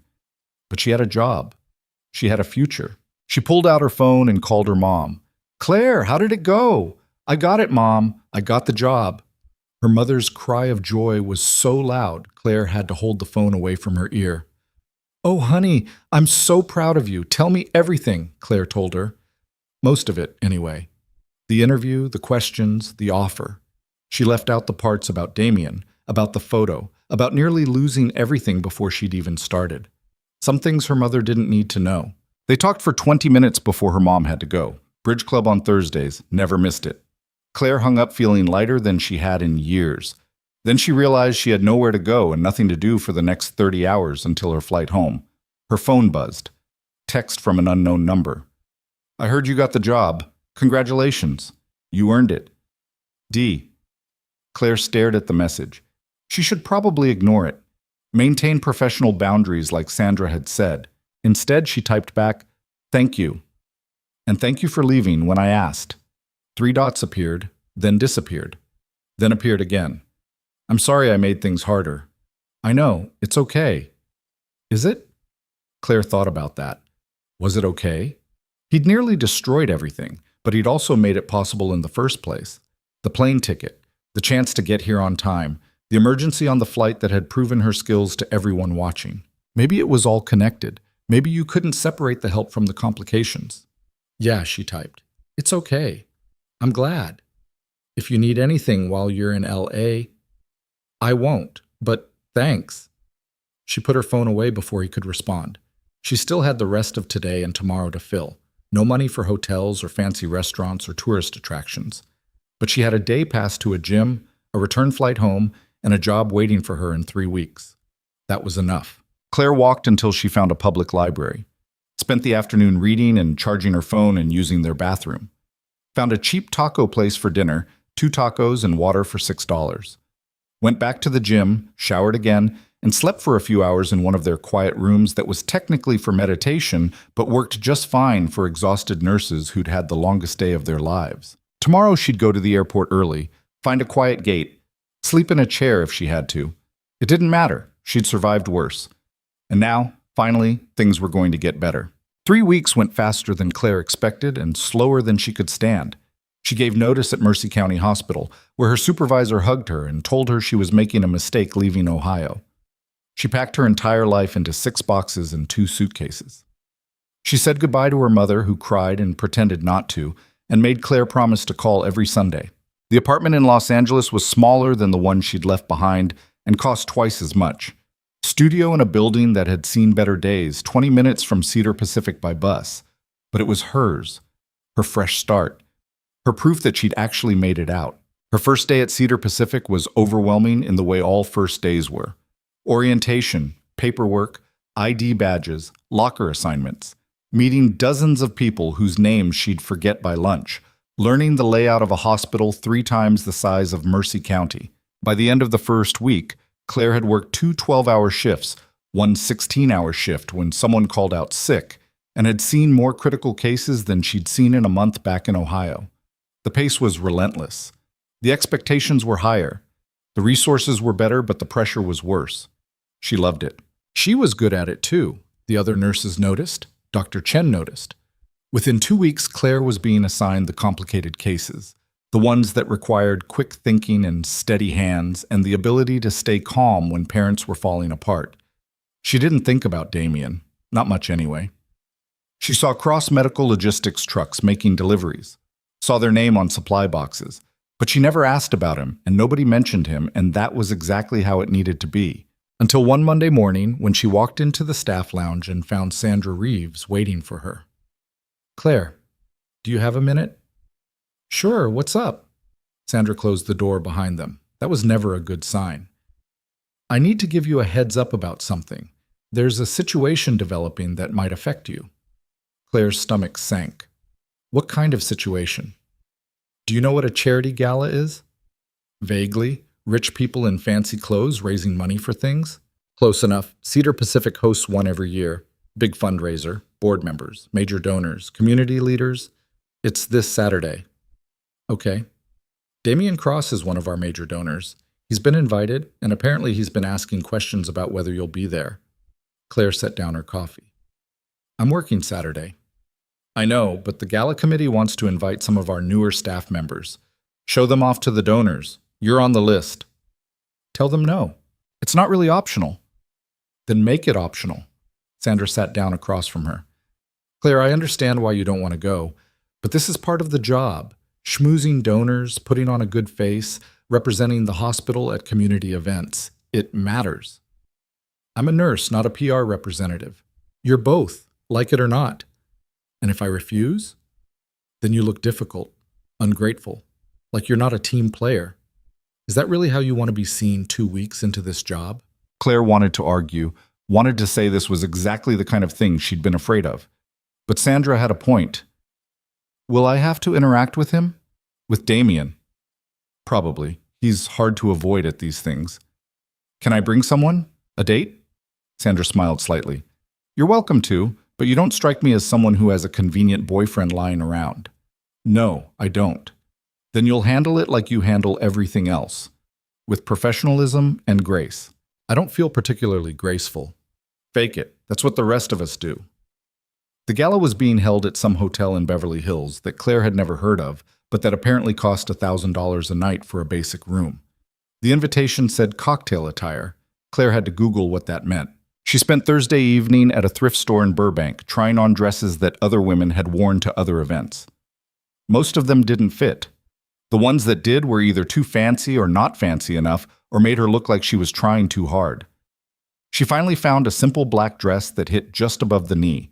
Classic enough not to look dated, plain enough not to draw attention. $35. She paired it with the same black flats from her interview and called it good enough. Saturday arrived too fast. Claire worked her shift until 3, went home and showered, and tried to make herself look like someone who belonged at a charity gala. Hair down for once, minimal makeup, the black dress that looked better than she'd expected. She took the bus to Beverly Hills, watching the neighborhoods get progressively nicer through the window. By the time she arrived, she was surrounded by mansions and luxury cars and people who'd never taken public transportation in their lives. The hotel was ridiculous. Marble floors, crystal chandeliers, staff in uniforms that probably cost more than Claire's dress. She checked in at the registration desk, got a name tag that felt like a scarlet letter, and walked into the ballroom. It was exactly what she'd imagined. A few hundred people in expensive clothes holding champagne glasses, talking in clusters. A string quartet played in the corner. Waiters circulated with trays of food that was more art than sustenance. Claire grabbed a glass of water, not champagne, never champagne, and tried to look like she had somewhere to be. She recognized some people from the hospital. Dr. Chen was holding court with a group of older men in suits. Sandra was laughing at something a woman in diamonds had said. Other nurses and doctors scattered throughout, all looking slightly uncomfortable in their formal wear. Claire kept to the edges, making polite conversation when approached, but mostly observing. This was a performance, and she wasn't entirely sure she knew her lines. Then she saw him. Damien was across the room talking to a couple in their 60s. He wore a dark suit that fit perfectly, looking every inch the successful businessman. Oliver wasn't with him, probably home with a babysitter. For a moment, Claire thought she might make it through the evening without having to speak to him. Then he looked up, and their eyes met across the ballroom. He said something to the couple and started walking toward her. Claire considered running, decided that would look worse. "Claire, Damien, you look good." "Thanks." Awkward silence. A waiter passed by and Damien grabbed 2 glasses of champagne, offered her one. She shook her head, held up her water. "Right. You don't drink?" "No." "How's the job?" "Good. Busy." "That's good." "Yeah." More silence. This was excruciating. "I didn't know you'd be here," Damien said finally. "Hospital staff. We're apparently part of the show." "You're not a show. He stopped. "Sorry, I'm not trying to... I don't know what I'm trying to do." Claire softened slightly. He looked as uncomfortable as she felt. "It's okay. This is weird. Very weird. We don't have to talk. I can go..." "No, don't. I mean, if you want to, that's fine, but I don't want you to feel like you have to avoid me." "I was told to maintain professional boundaries." "Right, professional. So this is professional. Very professional." Despite herself, Claire almost smiled. "You're bad at this." "At what?" "Acting normal. You look like you're at a business negotiation." "I'm better at those." "I can tell." Damien's expression relaxed a fraction. "For what it's worth, I'm glad you're here. At Cedar Pacific. I heard you're doing great work." "Who told you that?" "I have friends on the board, remember? You're not supposed to be keeping tabs on me." "I'm not keeping tabs. I'm just hearing things in the normal course of business." "That sounds like keeping tabs." "It's general awareness. Of my work specifically. Of the hospital generally." "Right." Another silence, but this one was less awkward. "How's Oliver?" Claire asked because she didn't know what else to say. Damien's whole face changed. "He's good, growing too fast, starting first grade in the fall. That's a big transition." "Yeah, he's nervous about it." "Most kids are. He'll be fine." "You sound sure of that." "I work with kids all day. They're more resilient than adults think." "I hope you're right." A woman in a red dress approached them, all smiles and practiced charm. "Damien, there you are. I've been looking everywhere for you." Damien's expression shifted to something polite and distant. "Margaret, good to see you." "And who's this?" Margaret's eyes landed on Claire with the kind of assessment that could strip paint. "Claire Holloway. She's a nurse at Cedar Pacific." "Claire, this is Margaret Brennan. She's on the hospital board." "Ah, yes. You're the one who caused all that fuss, with the photograph." Claire's smile didn't waver. "That's me." "Well, you certainly stirred things up. We had a whole emergency meeting about it. Very dramatic." "I apologize for the inconvenience." "Oh, no need to apologize to me. I thought the whole thing was ridiculous. If Damien wants to help a pretty girl, who are we to complain?" The condescension was so thick Claire could taste it. "It wasn't about me being pretty," Claire said evenly. "It was about me being bumped from a flight and accepting help from a stranger." "Of course, I'm sure that's exactly what it was." Damien's jaw tightened. "Margaret." "I'm just teasing. No harm meant. Although I must say, you two make quite a picture standing here together.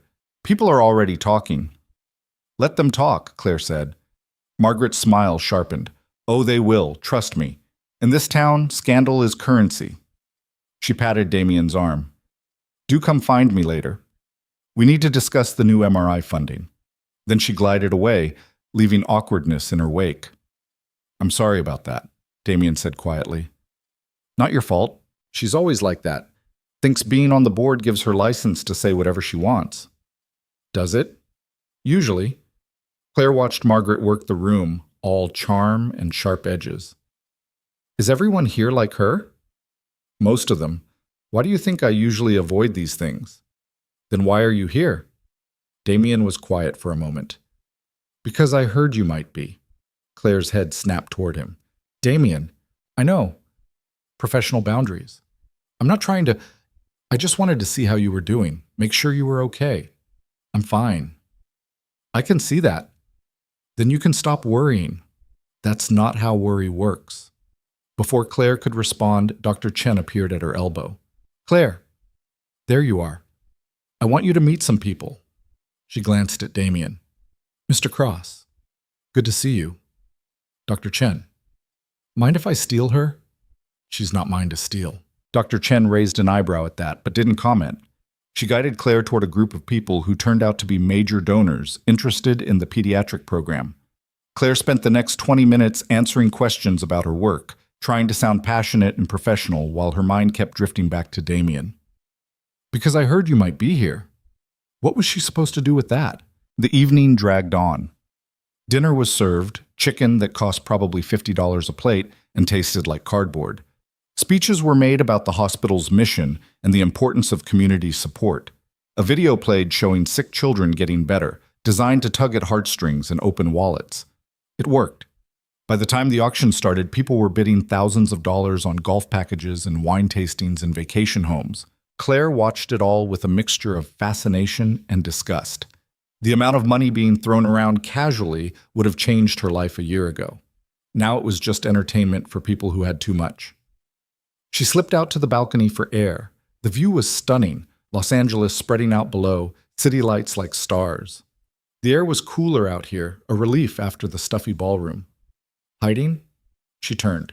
Damien had followed her out. Taking a break, she said. Same thing. He came to stand beside her at the railing, careful to keep distance between them. This isn't your world, is it? He asked. No? Mine neither. Not really. You seem comfortable enough. I've had practice. Doesn't mean I like it. They stood in silence, watching the city. Can I ask you something? Claire said. Sure. Why do you do this? The donations, the galas, all of it. You clearly hate it. Damien was quiet for a long moment. Because I can. Because I have more money than any person needs, and it feels wrong not to use it for something that matters. But you don't have to come to these things. You could just write a check. I could, but then people like Margaret would talk, say, I'm not committed, not engaged. And that affects the business, which affects the donations, which affects the hospitals. It's all connected. So it's about reputation. Partly, also about Oliver. I want him to see that wealth comes with responsibility, that we don't just take, we give back. That's very noble. It's pragmatic. Rich people who forget that tend to raise terrible children. Claire smiled despite herself. You're not what I expected. What did you expect? Someone more, I don't know, arrogant, entitled, like Margaret. I used to be, before Emily died, before Oliver. He paused. Grief has a way of putting things in perspective. Emily was your wife? Yeah. What was she like? Damien's expression softened. Smart, funny, didn't take any of my crap. She came from money too, but she never acted like it mattered. Worked as a teacher in an inner-city school because she wanted to make a difference. She would have hated these galas even more than I do. She sounds amazing. She was. Do you... Claire stopped, not sure she should ask. What? Do you think you'll ever... have you thought about dating again? Yeah. Damien looked out at the city. Not really. Most women I meet are either interested in the money or intimidated by it. And the ones who aren't, well, they're usually already attached or not interested. That's lonely. It is. What about Oliver? Doesn't he need a mother? Yeah, probably. But I'm not going to marry someone just to give him one. He deserves better than that. So you're just going to be alone forever? Not forever, just until... He stopped. Until what? Until I meet someone who sees me as just Damien, not the money, not the company, not the connections. Just me. The way he said it made Claire's chest tight. That's a lot to ask, she said quietly. I know. But not impossible.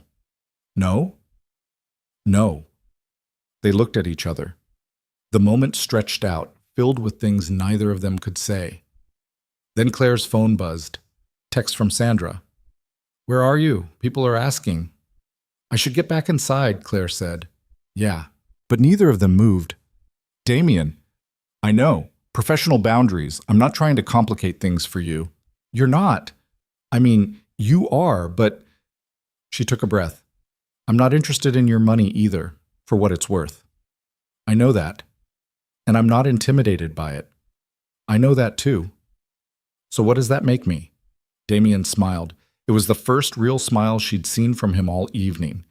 "Dangerous," Claire laughed. "I've been called worse." She went back inside, spent another hour making small talk and dodging questions about Damien and pretending this was all normal. By the time the event wound down, she was exhausted. She caught the last bus back to her neighborhood, grateful to escape the marble and champagne and people who thought $35 dresses were quaint. Her phone buzzed as she unlocked her apartment door.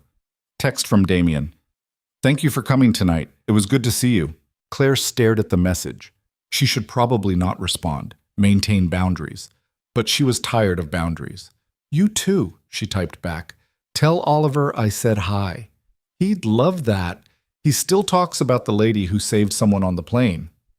"I didn't save anyone, just helped." "That's what heroes say." "I'm not a hero." Agree to disagree. Claire smiled at her phone like an idiot. Then her phone rang. Unknown number. "Hello? Is this Claire Holloway?" A woman's voice, tight with stress. "Yes. Who's this?" "My name is Sarah Martinez. I'm Damien Cross's assistant. I'm sorry to call so late, but there's been an emergency." Claire's stomach dropped. "What happened? Is Damien okay? Is Oliver—" "Mr. Cross is fine, but his son, Oliver, had a seizure about an hour ago. They're at Cedar Pacific now. Mr. Cross is— he's not handling it well. He asked me to call you." "He asked for me?" "Yes. I know it's late and you probably just got home, but I'll be there in 20 minutes. Claire grabbed her bag and ran. She made it to Cedar Pacific in 15, still wearing the black dress and flats from the gala. She found them in the pediatric ER, Damien pacing like a caged animal while nurses worked on Oliver in the next room. "Damien." He turned. His face was white, his eyes wild with fear. "Claire, thank God. They won't tell me anything. They said he's stable, but they won't let me see him, and I don't know what's happening." "Okay, slow down. Who's his doctor?" "I don't know. Some resident. Young guy. He looked like he was 12. "That's Dr. Patterson. He's good. When did the seizure start?" "At home. Around 9. He was getting ready for bed, and he fell. I didn't know what to do. I called 911, but it felt like forever before they came, and he was just lying there. Has he ever had a seizure before?" "No, never. He's been healthy. He's never—" Damien's voice cracked. "What if something's really wrong? What if—" Claire grabbed his arms, made him look at her. "Stop. Breathe. Oliver is in one of the best pediatric hospitals in California. They know what they're doing. But what if— No, what ifs. Not yet. First we get information, then we deal with whatever it is. Okay?" Damien nodded, but his hands were shaking. Claire walked to the nurse's station, found the charge nurse, who recognized her. "Hey, Claire. You know the Cross family?" "I know Damien. What's Oliver's status?" "Stable. Seizure lasted about 2 minutes. No fever, no obvious cause. Dr. Patterson ordered a full workup. Blood test, CT scan, EEG. So far everything looks normal." "Can his father see him?" "Yeah, I'll take him back. Just wanted to get the IV placed first." Oliver was pretty scared. Claire went back to Damien. "He's stable. No fever. They're running tests, but everything looks normal so far. You can see him now." The relief on Damien's face was almost painful to watch. Thank you. The nurse led them to Oliver's room. The kid was lying in a hospital bed that made him look even smaller than he was. An IV in his arm, monitors beeping softly. But he was awake. When he saw his father, his face crumpled. "Dad?" "Hey, buddy, I'm here." Damien sat on the edge of the bed, pulled Oliver into a careful hug. "You scared me." "I'm sorry." "Not your fault, not even a little bit." What happened? Why did I fall down? Your brain just... It got confused for a minute, but the doctors are going to figure out why, okay? Oliver nodded against his father's chest. Then he saw Claire standing in the doorway. I know you. You're the lady from the plane. Claire smiled. That's me. Hi, Oliver. Did I get sick like that other lady? Sort of, but you're going to be fine. Promise? I promise to do everything I can to make sure of it. That seemed to satisfy him. He settled back against the pillows, looking exhausted. Dr. Patterson arrived with test results. Everything looked normal. No structural abnormalities, no infection, no obvious cause. He recommended admitting Oliver overnight for observation and scheduling a follow-up EEG. Sometimes kids just have one seizure and that's it, he explained. No underlying condition, no recurrence. We call them simple febrile seizures, except Oliver didn't have a fever, so we're calling it an isolated incident for now. For now, Damien repeated. What does that mean? It means we watch and wait. If it happens again, we investigate further, but right now, there's no reason to think it will. It wasn't the definitive answer Damien wanted, but it was the best they had. Oliver was moved to a regular room. Damien refused to leave. Claire stayed too, even though her shift didn't start for another 12 hours, and she had no real reason to be there. Around 2 in the morning, Oliver finally fell asleep. Damien sat in the chair beside the bed, holding his son's hand, looking like he'd aged 10 years in one night. You should rest, Claire said quietly. Can't. He's fine. The monitors will alert us if anything changes. I know, but I can't. I need to be awake. In case what? In case he needs me. Claire pulled another chair over and sat down beside him. Then I'll stay awake too. You don't have to do that. I know. They sat in silence, watching Oliver sleep. This is what it's like, Damien said after a while. Every day. The fear that something will happen and I won't be able to fix it. That I'll lose him like I lost Emily. You won't.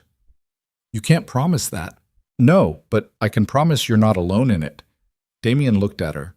Why are you here, Claire? Because you asked me to be. That's not a good enough reason. Maybe not, but it's the truth. We barely know each other. I know. This doesn't make sense. A lot of things don't make sense. Damien reached out and took her hand, just held it, his thumb tracing small circles on her palm. Claire didn't pull away. They sat like that for a long time. Two people who'd met by accident and kept finding their way back to each other despite every logical reason not to. Oliver slept peacefully, his breathing steady and even. The monitors beeped their reassuring rhythm, and somewhere in that quiet hospital room, something shifted between them that neither could have named but both understood. When the sun came up, painting the room in soft gold light, Claire was still there, and Damien was still holding her hand. Oliver was discharged the next afternoon with instructions to follow up in 2 weeks and strict orders to avoid anything that might trigger another seizure. The doctors still had no explanation for why it had happened, which seemed to terrify Damien more than if they'd found something concrete to treat. Claire walked them out to the parking garage where Damien's driver was waiting with the car. Oliver was chattering about the hospital food. Apparently the mac and cheese had been pretty good for sick people food, and seemed completely unbothered by the whole experience. Kids were like that sometimes, resilient in ways adults forgot how to be. Thank you, Damien said as they reached the car. For last night, for staying. Of course. I mean it. You didn't have to. I know I didn't have to. I wanted to. Oliver climbed into the back seat, already absorbed in some game on a tablet. Damien lingered by the door, clearly wanting to say something but not sure how. Would it be okay if I called you sometime? He asked. Not about work, just to, I don't know, talk. Claire knew she should say no, knew that whatever was happening between them was complicated and messy and probably a terrible idea. But standing there in the parking garage with him looking at her like she was the only solid thing in his world, she couldn't make herself care about complications. Yeah, she said. That would be okay. He called 3 days later. Claire was on her lunch break, eating a sandwich in the staff lounge when her phone rang. She almost didn't answer. Unknown numbers were usually spam or administrative calls about schedule changes, but something made her pick up. Hello? Hi. It's Damien. Is this a bad time? No, I'm on break. How's Oliver? Good. No more seizures. He's back to driving me crazy with questions about whether sharks sleep and why clouds don't fall down. Claire smiled. Those are excellent questions. I have no idea how to answer them.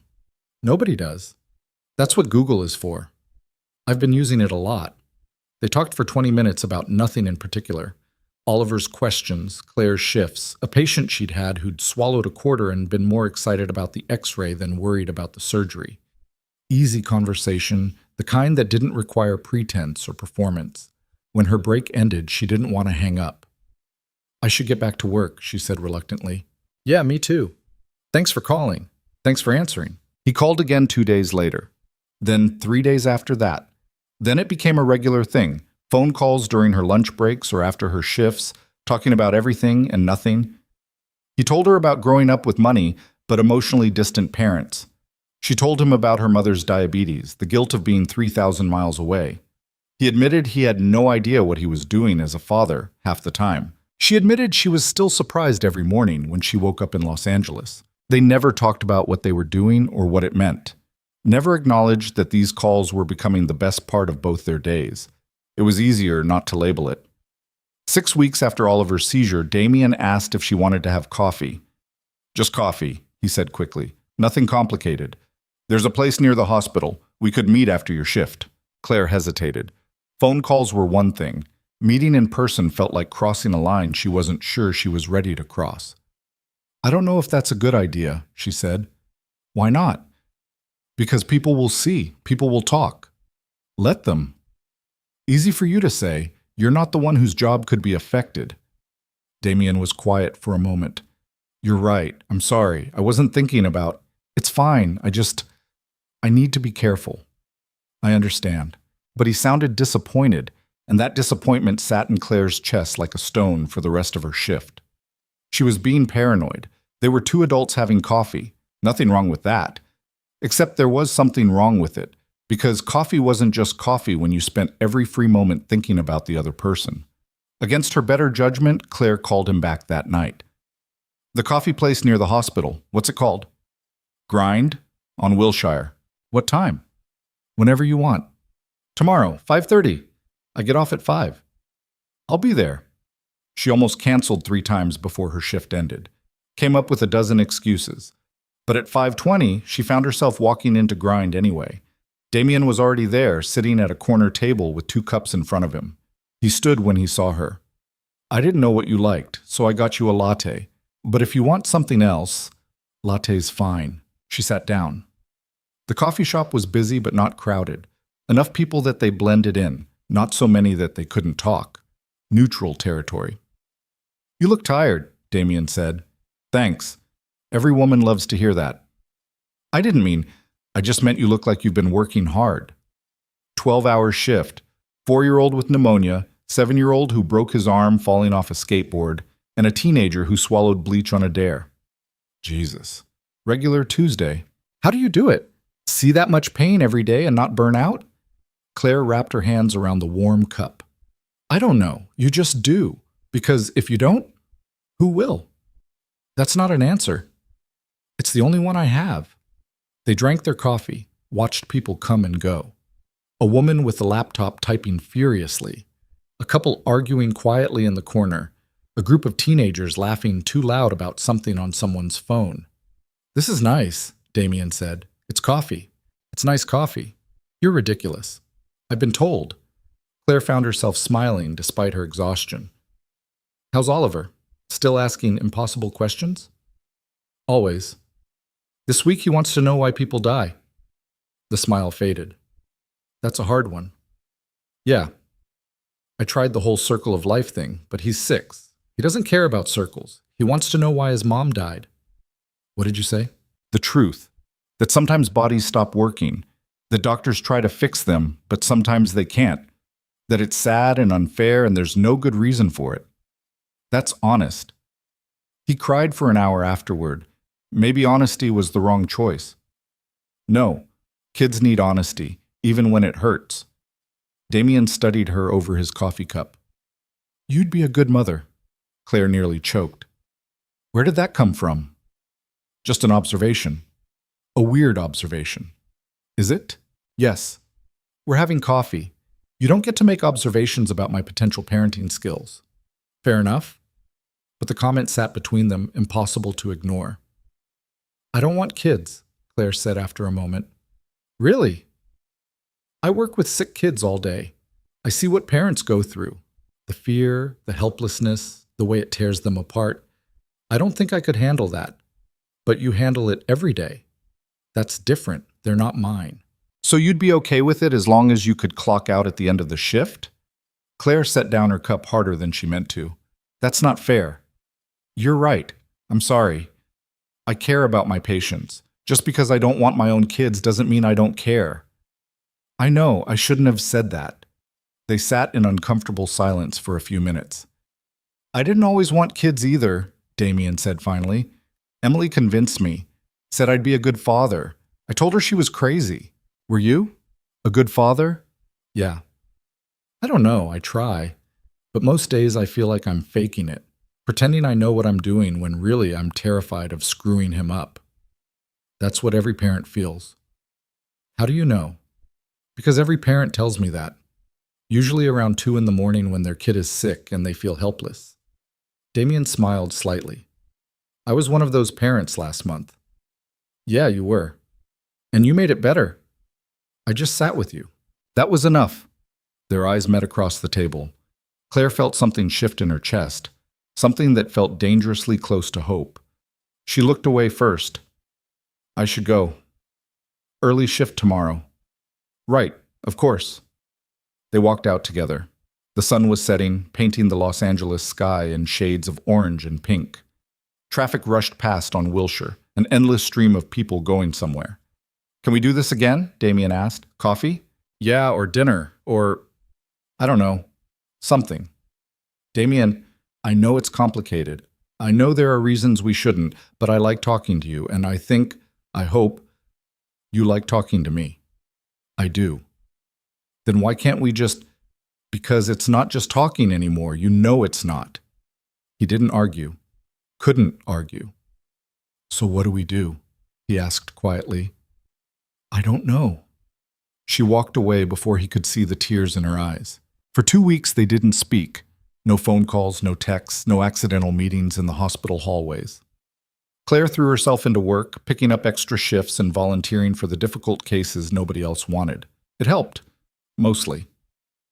Then one Thursday evening, Sarah Martinez showed up at the nurse's station looking for her. Ms. Holloway, do you have a minute? Claire looked up from her charts. Is Oliver okay? He's fine. I'm here on a personal matter. For Mr. Cross. Every nurse within earshot was suddenly very interested in their work, while obviously eavesdropping. Can we talk somewhere private? Sarah asked. They ended up in an empty consultation room. Sarah closed the door and pulled an envelope from her bag. Mr. Cross asked me to give you this. Claire stared at the envelope like it might bite her. What is it? I don't know. He didn't tell me, but he said it was important. He could have just called. He tried. You didn't answer. Because Claire had been avoiding his calls, sending them to voicemail, telling herself it was for the best. I can't accept this, she said. Then don't. But at least read it first. Sarah left the envelope on the table and walked out. Claire sat there for 5 minutes, staring at it. Then she opened it. Inside was a handwritten letter and a plane ticket. The letter said, Claire, I know I'm asking too much.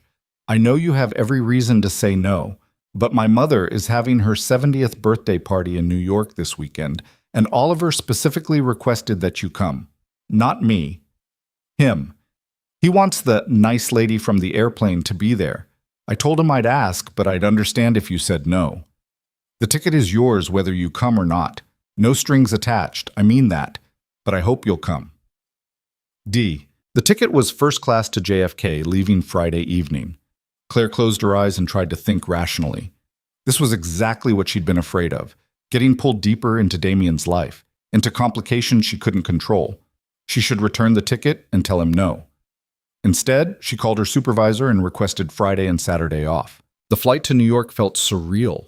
3 months ago, she'd been on this same route, terrified and broke, not knowing what the future held. Now she was flying first class again, this time on purpose, to attend a billionaire's mother's birthday party because a 6-year-old had asked her to come. Her life had gotten very strange. Damien met her at JFK. He was waiting at baggage claim even though she only had a carry-on, looking nervous. "You came." "I came." "I wasn't sure you would." "Neither was I." They stood there awkwardly while people rushed past them. Finally, Damien smiled. "Thank you, really. Oliver's going to be thrilled." "Where is he?"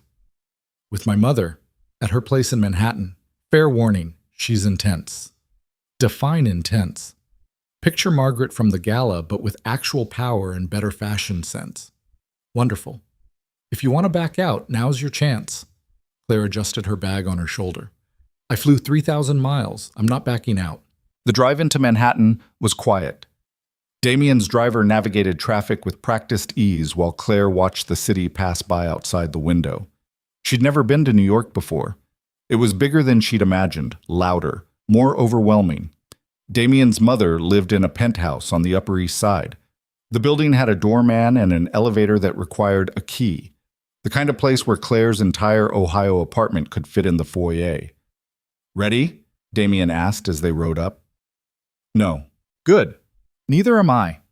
The elevator opened directly into the apartment. Floor-to-ceiling windows overlooked Central Park. Everything was white and chrome and expensive. A woman in her early 70s stood in the living room, elegant in a way that suggested she'd never had a casual day in her life. This had to be Damien's mother. "Damien, you're late." Her eyes landed on Claire. "And you brought a guest." "Mother, this is Claire Holloway." "Claire?"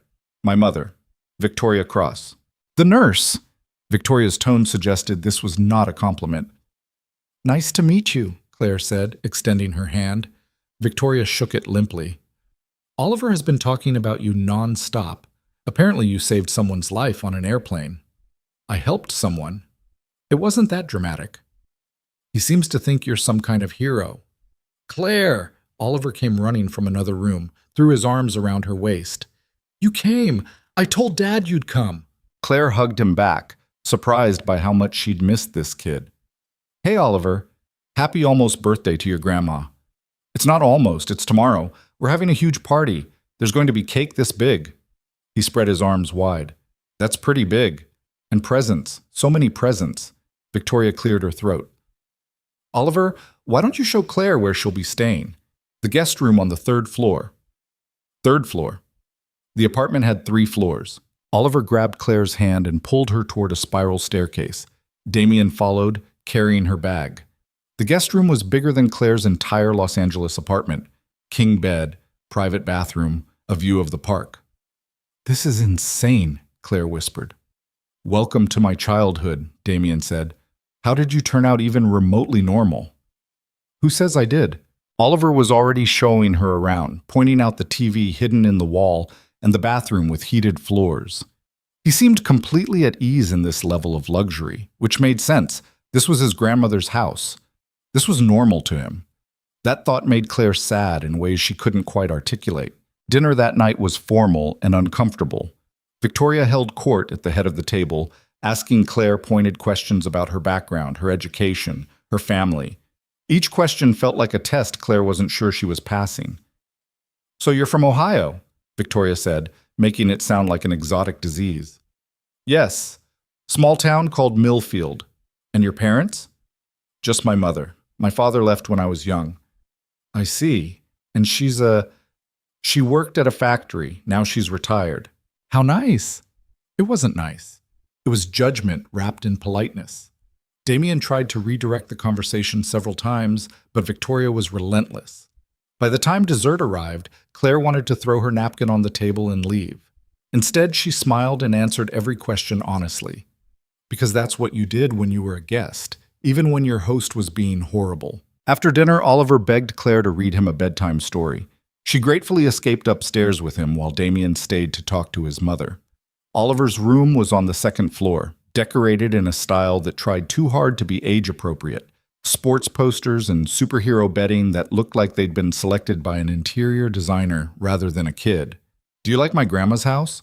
Oliver asked as he climbed into bed. "It's very nice." "She's kind of mean sometimes." "Oliver, it's okay. Dad says she doesn't mean it. She just talks that way. Your dad's probably right. Do you think she likes you? Claire laughed. I don't think so, buddy. I like you.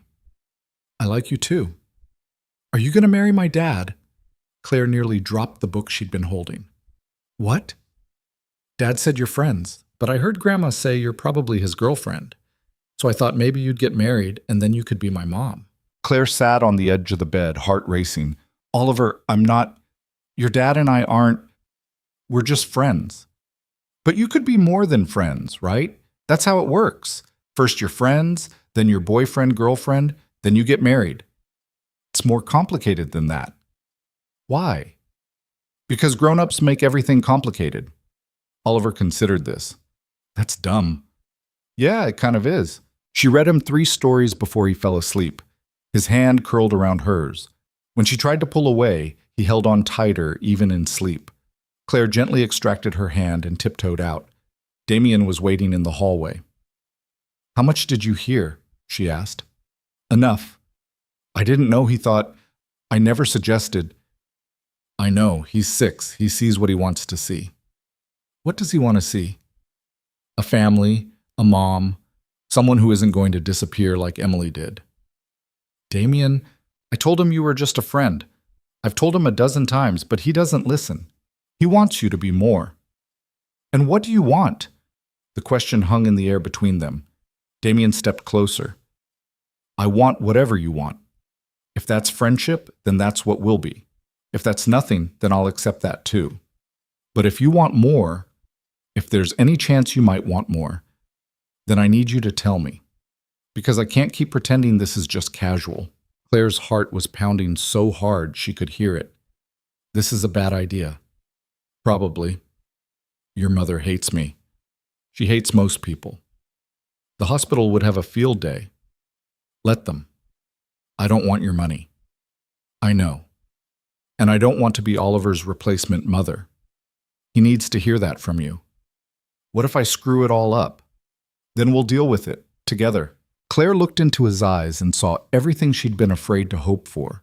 Not perfection, not a fairy tale, just a real person with real complications who somehow made her want to try anyway. I'm terrified, she whispered. Me too. I've never done this before. A real relationship. I don't know how. Neither do I. We'll figure it out. What if we can't? Then at least we tried. Damien reached up and tucked a strand of hair behind her ear. The gesture was so gentle it made Claire's throat tight. I like you, Claire Holloway. I like you so much it scares me. And I know there are 1,000 reasons this shouldn't work, but I want to try anyway, if you'll let me. Claire thought about all the reasons she should say no. The complications, the risks, the certainty that she'd end up hurt. Then she thought about Oliver's hand in hers, about late-night phone calls that made her laugh, about feeling less alone than she had in years. Okay, she said. Okay? Yeah, let's try. Damien smiled. Then he kissed her, soft and careful, like she was something precious. And for the first time in her life, Claire let herself believe she might be. The morning after the kiss, Claire woke up in the guest room with sunlight streaming through windows that overlooked Central Park and a creeping sense of panic that had nothing to do with the unfamiliar surroundings. She'd kissed Damien Cross. More importantly, she'd agreed to try a relationship with him in his mother's penthouse, while his son slept 2 floors below, dreaming about Claire becoming his new mother. What the hell had she been thinking? Her phone buzzed, text from her actual mother. How's L.A.? Haven't heard from you in a few days. Claire stared at the message. She hadn't told her mom about Damien, hadn't mentioned the complications or the kiss or the fact that she was currently in New York for a billionaire's birthday party. Her mother still thought she was in Los Angeles being a responsible nurse with a stable job, which she was, mostly, when she wasn't making questionable decisions about her personal life. Everything's good, Claire typed back. Just busy. Love you. She got dressed and went downstairs, following the smell of coffee. The kitchen was massive, all marble and stainless steel, with a chef preparing breakfast while Victoria sat at the counter reading the New York Times. Good morning, Claire said. Victoria looked up briefly. Coffee's on the left. Gerald makes excellent eggs Benedict if you're interested. Just coffee is fine, thank you. She poured herself a cup and tried to figure out the appropriate protocol for standing in a billionaire's kitchen on a Saturday morning after kissing her son. Damien took Oliver to the park, Victoria said without looking up from her paper. They'll be back in an hour. Oh, okay. Which gives us time to talk. Claire's stomach sank. About?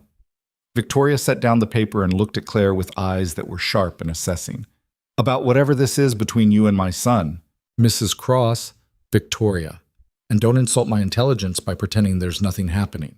I saw the way he looked at you last night, the way Oliver talks about you. I'm old, not blind. Claire sat down across from her, decided honesty was the only option. We're trying to figure out what this is. And what do you think it is? I don't know yet. Do you love him? The question was so blunt it took Claire's breath away. We just started. I don't know. That's not an answer. It's the only one I have. Victoria studied her for a long moment. You're not like the others. What others? The women who've tried to get close to Damien over the years. The ones who saw dollar signs and opportunities. You're different. I don't want his money. I know. That's what worries me. Claire frowned. I don't understand. Victoria sighed, suddenly looking every one of her 70 years. Money is simple, transactional. I understand women who want it, but you want something much more dangerous. You want him and Oliver. You want to be part of this family. I haven't decided anything yet. Haven't you? You flew across the country for a child's request. You're here, in my home, having coffee with me while my son takes his boy to the park. That's not nothing, Claire. No, it's not nothing. So I need to know if you're serious. Because if you're not, if you're going to walk away when things get difficult, I need you to do it now. Before Oliver gets more attached. Before Damien... She stopped, her composure cracking slightly. He loved my daughter-in-law very much. Emily's death nearly destroyed him. The only thing that kept him going was Oliver. If you break his heart, I don't know if he'll recover. Claire felt the weight of that responsibility settle on her shoulders. I would never intentionally hurt him. Intentions don't matter. Results do. Then I can't promise anything, because I don't know what's going to happen. I care about Damien, I care about Oliver, but I'm also terrified that I'm going to screw this up, that I'm not enough, that this whole thing is a disaster waiting to happen. Good, Claire blinked. Good? Fear means you understand the stakes. It means you're taking this seriously. Victoria picked up her coffee cup. My son is complicated. He has money and power and influence, but underneath all that, he's just a man who's been alone too long, who convinced himself that work and raising Oliver was enough. You've made him believe there might be more. Don't take that away from him unless you're absolutely certain. I'm not certain of anything. Then figure it out, quickly. Because my grandson is already planning your wedding, and while I may seem heartless, I won't stand by and watch that child's heart break again. Before Claire could respond, the elevator dinged. Oliver's laughter echoed through the apartment, followed by Damien's deeper voice. Grandma! Claire! We got bagels! Oliver came running into the kitchen, face flushed from the cold, holding a bag from some famous bagel place Claire had never heard of. Damien followed, looking younger and more relaxed than she'd seen him. You're up, he said, smiling at Claire. Yeah. Your mother and I were just having coffee. Something passed between Damien and Victoria, a silent conversation that Claire couldn't read. Then Victoria stood, smoothed her skirt, and announced she needed to finalize details for tonight's party. Oliver immediately claimed the seat next to Claire. We got you an everything bagel. Dad said that's what people from Ohio eat. Did he now? Is it wrong? We can go back and get a different kind. It's perfect, Oliver. Thank you. They ate bagels while Oliver told her everything he'd seen in the park. Dogs, pigeons, a man doing magic tricks, someone selling art that Oliver thought was weird but cool. Damien watched them with an expression Claire couldn't quite name. Later, while Oliver was occupied with a video game, Damien found Claire in the library. Yes, the penthouse had a library with actual floor-to-ceiling bookshelves. My mother cornered you this morning, he said. How did you know? Because that's what she does. What did she say? That I need to be sure about this. About us. Before Oliver gets more hurt. Damien leaned against the doorframe. She's not wrong. I know. Are you? Sure? Claire closed the book she'd been pretending to read. No, I'm not sure. But I'm here. That has to count for something. It counts for everything. Victoria's birthday party that evening was exactly the kind of event Claire had been dreading. 200 people in formal wear, champagne flowing like water, a string quartet playing in the corner while servers circulated with tiny, expensive food. Claire wore the same black dress from the Cedar Pacific Gala because it was the only formal thing she owned. She felt like an imposter again, but this time Damien stayed by her side, introducing her to people whose names she immediately forgot. This is Claire, she's a pediatric nurse at Cedar Pacific. Not, this is my girlfriend, or this is the woman I'm seeing. Just her name and her profession. Neutral. Safe. Claire appreciated that more than he probably knew. The evening passed in a blur of small talk and forced smiles. Oliver was being watched by one of Victoria's staff members. Apparently 6-year-olds weren't expected to endure 3-hour parties with adults. Around 9, Claire excused herself to check on him. She found Oliver at the third-floor media room watching a movie with his babysitter, a kind-faced woman in her 50s who introduced herself as Marie. "How's he doing?" Claire asked. "Perfect angel, as always, though I think he's getting tired." Oliver looked up when he heard Claire's voice. "Are you done with the boring party? Taking a break? Can you stay and watch the movie with me?" Marie smiled. "I can handle things downstairs if you'd like to stay with him." "Are you sure?" "Absolutely. Victoria won't even notice I'm gone." So Claire kicked off her uncomfortable shoes and curled up on the couch next to Oliver, who immediately leaned against her shoulder. The movie was some animated thing about talking animals that Claire had never seen. "Do you like parties?" Oliver asked during a quiet scene. "Not really." "Me neither. Too many people." "Yeah. Dad doesn't like them either, but he goes anyway. That's what grown-ups do sometimes. Things they don't like because they're supposed to."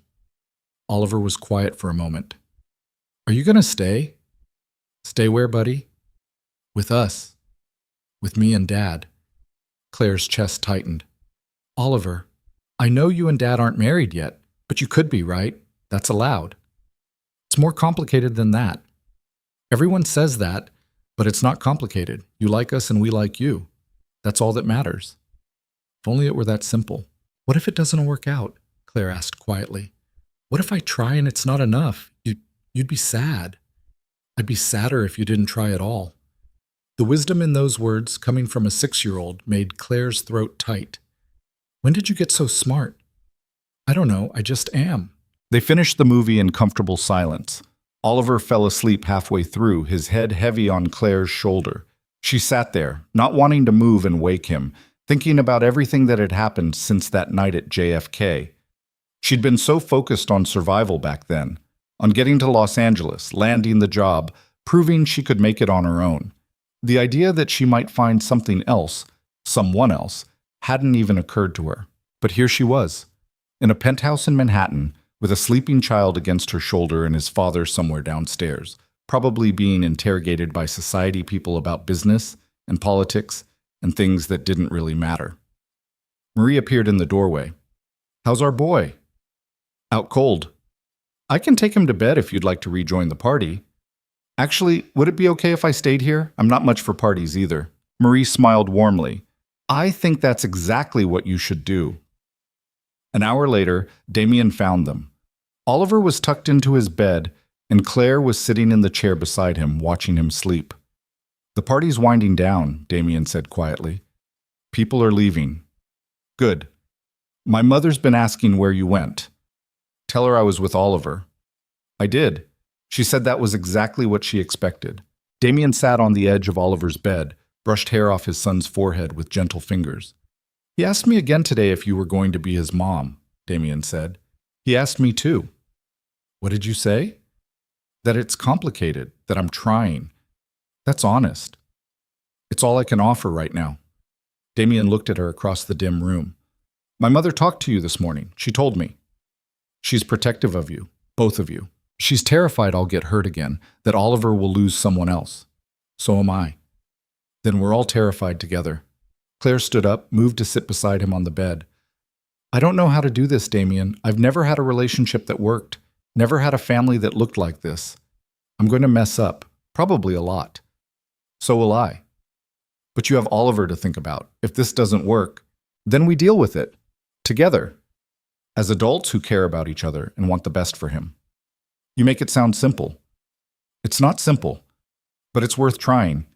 Claire looked at Oliver, sleeping peacefully, completely unaware of the grown-up conversations happening around him. He looked so small in the big bed, so vulnerable. I don't want to hurt him, she whispered. Then don't. What if I can't help it? Then we'll help him through it. But Claire, Damien took her hand, you can't live your whole life afraid of causing pain. Sometimes you have to risk it, for the chance at something real. Is that what this is? Real? It's the most real thing I've felt since Emily died. The honesty in those words broke something open in Claire's chest. She leaned her head against his shoulder, felt his arm come around her, and let herself imagine what it might be like to stay. To build something with this man and his son. To stop running from connection because she was afraid it wouldn't last. They flew back to Los Angeles the next afternoon. Oliver slept most of the flight, exhausted from the party and the late night. Claire and Damien sat across the aisle from each other, stealing glances and small smiles, not talking much but not needing to. When they landed at LAX, reality came rushing back. Tomorrow, Claire had a shift at Cedar Pacific. Damien had board meetings. Oliver had school. They had to figure out what this thing between them looked like in real life, not just in airports and penthouses and moments stolen between other obligations. Can I see you this week? Damien asked as they stood at baggage claim. I work Tuesday through Thursday, 12-hour shifts. Friday then? Friday I'm supposed to call my mom. Saturday? Claire smiled. Saturday works. Dinner, something casual. As long as it's not a charity gala. I promise no galas. Just food and conversation. I can handle that. Damien's driver pulled up outside. Before getting in the car, Damien kissed her, quick and soft, but in public where anyone could see. Claire's heart raced, but she didn't pull away. The week that followed was chaos. Claire worked 3 consecutive 12-hour shifts, came home exhausted, and fell into bed without the energy to think about relationships or complications or anything beyond sleep. But Damien texted her every day, nothing elaborate, just small check-ins. How's your shift? Oliver asked if you like dinosaurs. Saw a patient transport today and thought of you. Claire found herself looking forward to those messages more than she wanted to admit. Friday evening, she called her mother like she'd promised. You sound different, her mom said after they talked for a few minutes about nothing important. Different how? Happier, less stressed. Work's been good. It's not just work. What's going on, Claire? And because she'd never been good at lying to her mother, Claire told her everything. The flight from JFK, meeting Damien, the job interview, the complications, Oliver's seizure, the kiss in New York, all of it. Her mother was quiet for a long moment. So you're dating a billionaire, she said finally. I'm trying to date a billionaire. There's a difference. And he has a son.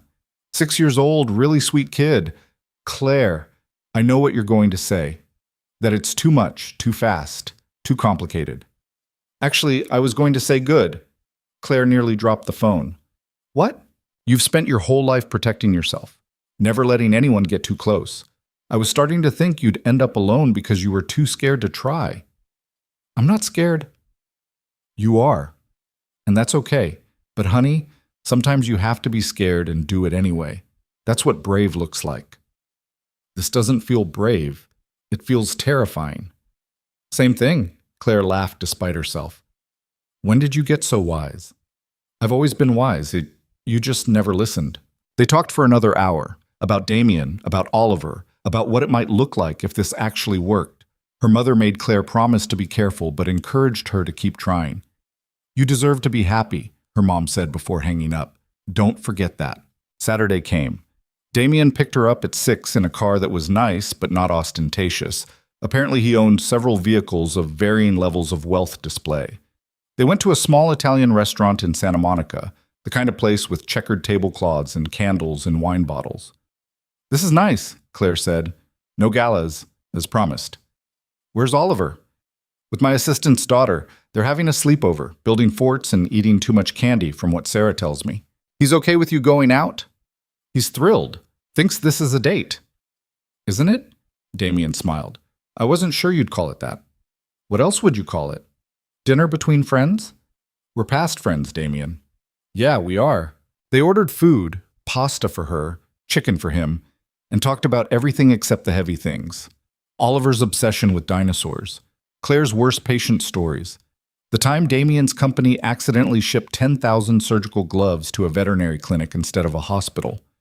It was easy, natural, the kind of conversation Claire had imagined having, but never quite managed with anyone else. Can I ask you something? Damien said over dessert. Sure. What do you want, long term?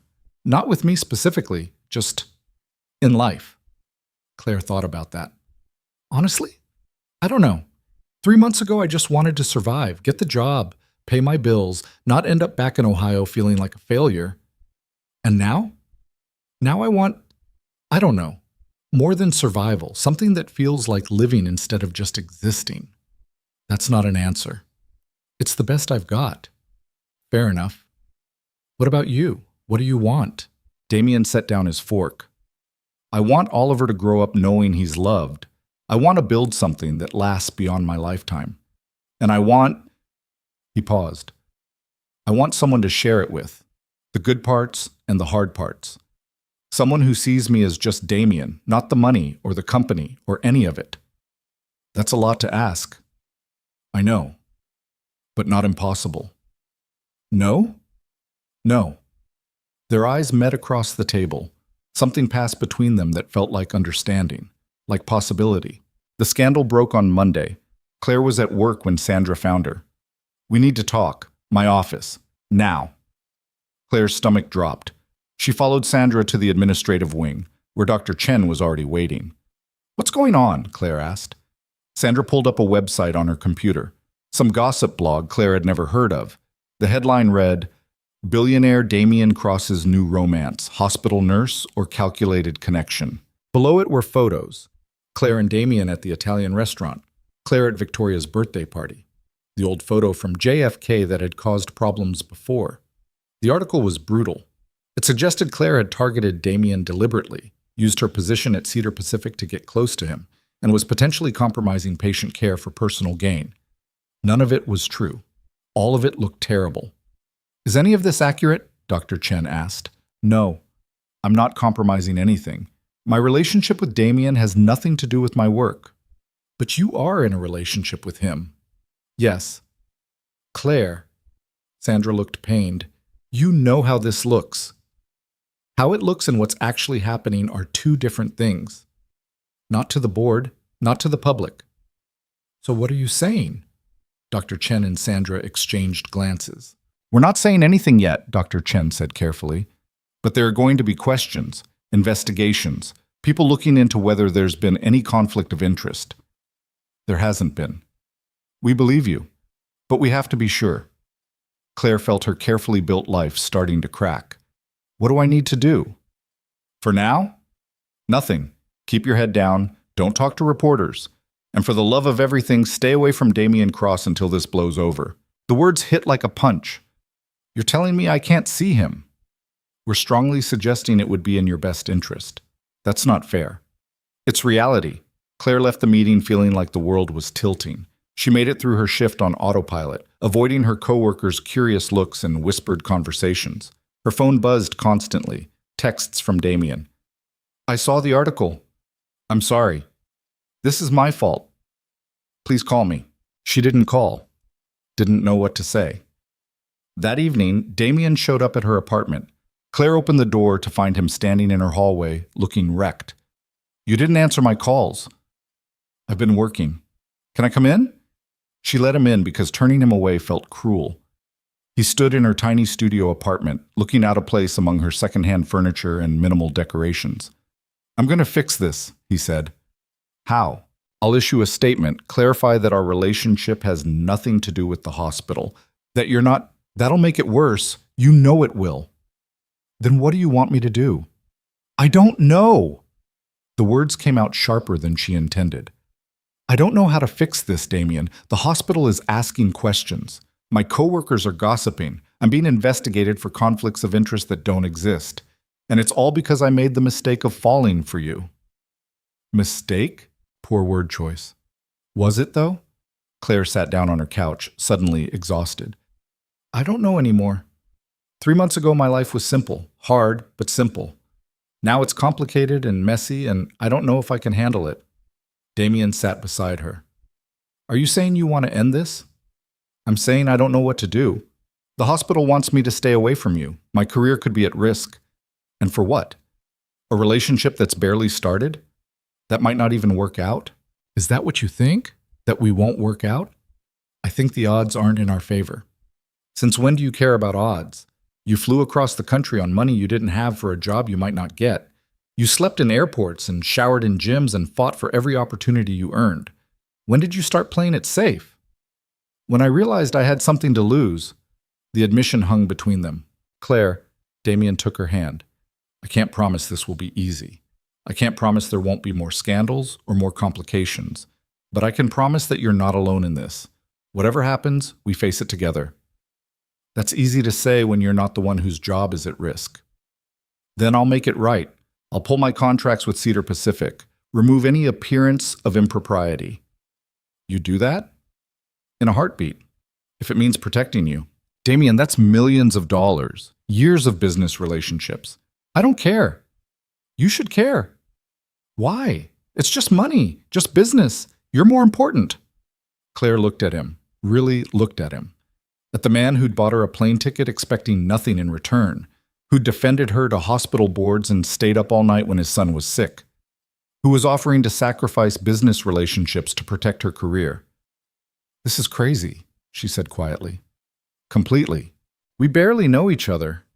I know enough. What if I'm not worth it?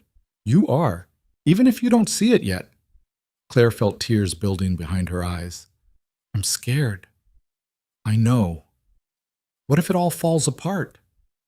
Then we deal with it. But Claire, what if it doesn't? What if this is the beginning of something actually good? She wanted to believe him, wanted to trust that this could work despite all the evidence to the contrary. Oliver asked me again if I was going to be his mom, Claire said. What did you tell him? That I needed time, that relationships don't work that way. Do they? I don't know. I've never had one that lasted long enough to find out. Damien shifted closer. Then let's find out together. Not because it's easy or because it makes sense, but because when I'm with you, everything feels less impossible. That's a line from a movie. Is it working? Despite everything, Claire laughed. Maybe. Good enough. He kissed her then, slow and soft and full of promise. And Claire let herself believe just for a moment that maybe this could actually work. The investigation at Cedar Pacific took 2 weeks. They interviewed Claire 3 times, reviewed her patient records, examined every interaction she'd had with cross-medical logistics. In the end, they found exactly what Claire had told them. Nothing. No conflicts of interest. No compromised patient care.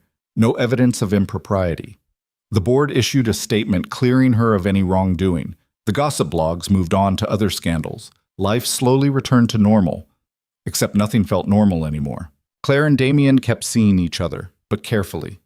Dinner at her apartment instead of restaurants. Movies at his place with Oliver. Small moments stolen between work and responsibilities and the constant awareness that people were watching. It wasn't sustainable. They both knew it. 3 months after the scandal, Damien asked Claire to move in with him. They were at his house, a modern thing in the Hollywood Hills that was beautiful and expensive and somehow still felt like a home. Oliver was asleep upstairs. They were sitting on the couch, Claire's feet in Damien's lap, while some movie neither of them was watching played on the TV. I've been thinking, Damien said. Dangerous. About us. About this situation. Okay. It's not working. The hiding, the careful distance, the pretending this is casual when it's not. Claire's stomach clenched. Are you breaking up with me? What? No. The opposite, actually. Then what? Move in with us. You and me and Oliver. Make this official. Claire sat up, heart racing. Damien, before you say no, just listen. You're here half the time anyway. Oliver asks about you constantly, and I'm tired of saying goodnight and watching you leave. I want you here, all the time, if you want that too. That's a huge step. I know. We've only been dating 4 months. I know that too. What about Oliver? What if this doesn't work out and he gets hurt? What if it does work out and we wasted time being scared? Claire pulled her feet back, stood up, paced across the room. This was everything she'd wanted and everything she'd been terrified of. I don't have a lot of stuff, she said finally. Damien smiled. Is that a yes? It's a maybe. I need to think about it. Take all the time you need. She thought about it for 3 days, called her mother, who said finally, talked to Sandra, who said it was Claire's life and she should live it, sat in her tiny studio apartment and tried to imagine what it would be like to leave it behind. In the end, the decision was easier than she expected. She moved in on a Saturday. Most of her belongings fit in Damien's car, clothes, books, a few personal items that had survived multiple moves. He'd cleared out a closet for her, made space in the bathroom, put fresh flowers in what he called your room, even though they both knew she'd be sleeping in his. Oliver helped unpack, asking questions about every item. What's this? Where did you get that? Can I see? By evening, Claire's entire life had been absorbed into theirs. Her coffee mug in the kitchen, her scrubs in the laundry room, her presence in every corner of the house. That night, after Oliver was asleep, Damien found Claire standing on the balcony looking out at the Los Angeles lights. Second thoughts? He asked. No, just thinking. About? A year ago I was in Ohio, broke and desperate, wondering if I'd ever get out. Now I'm here, with you. Living in a house I couldn't have imagined affording, dating a man I met by accident. It's surreal. Regrets? No, just grateful, I think, and terrified. Still?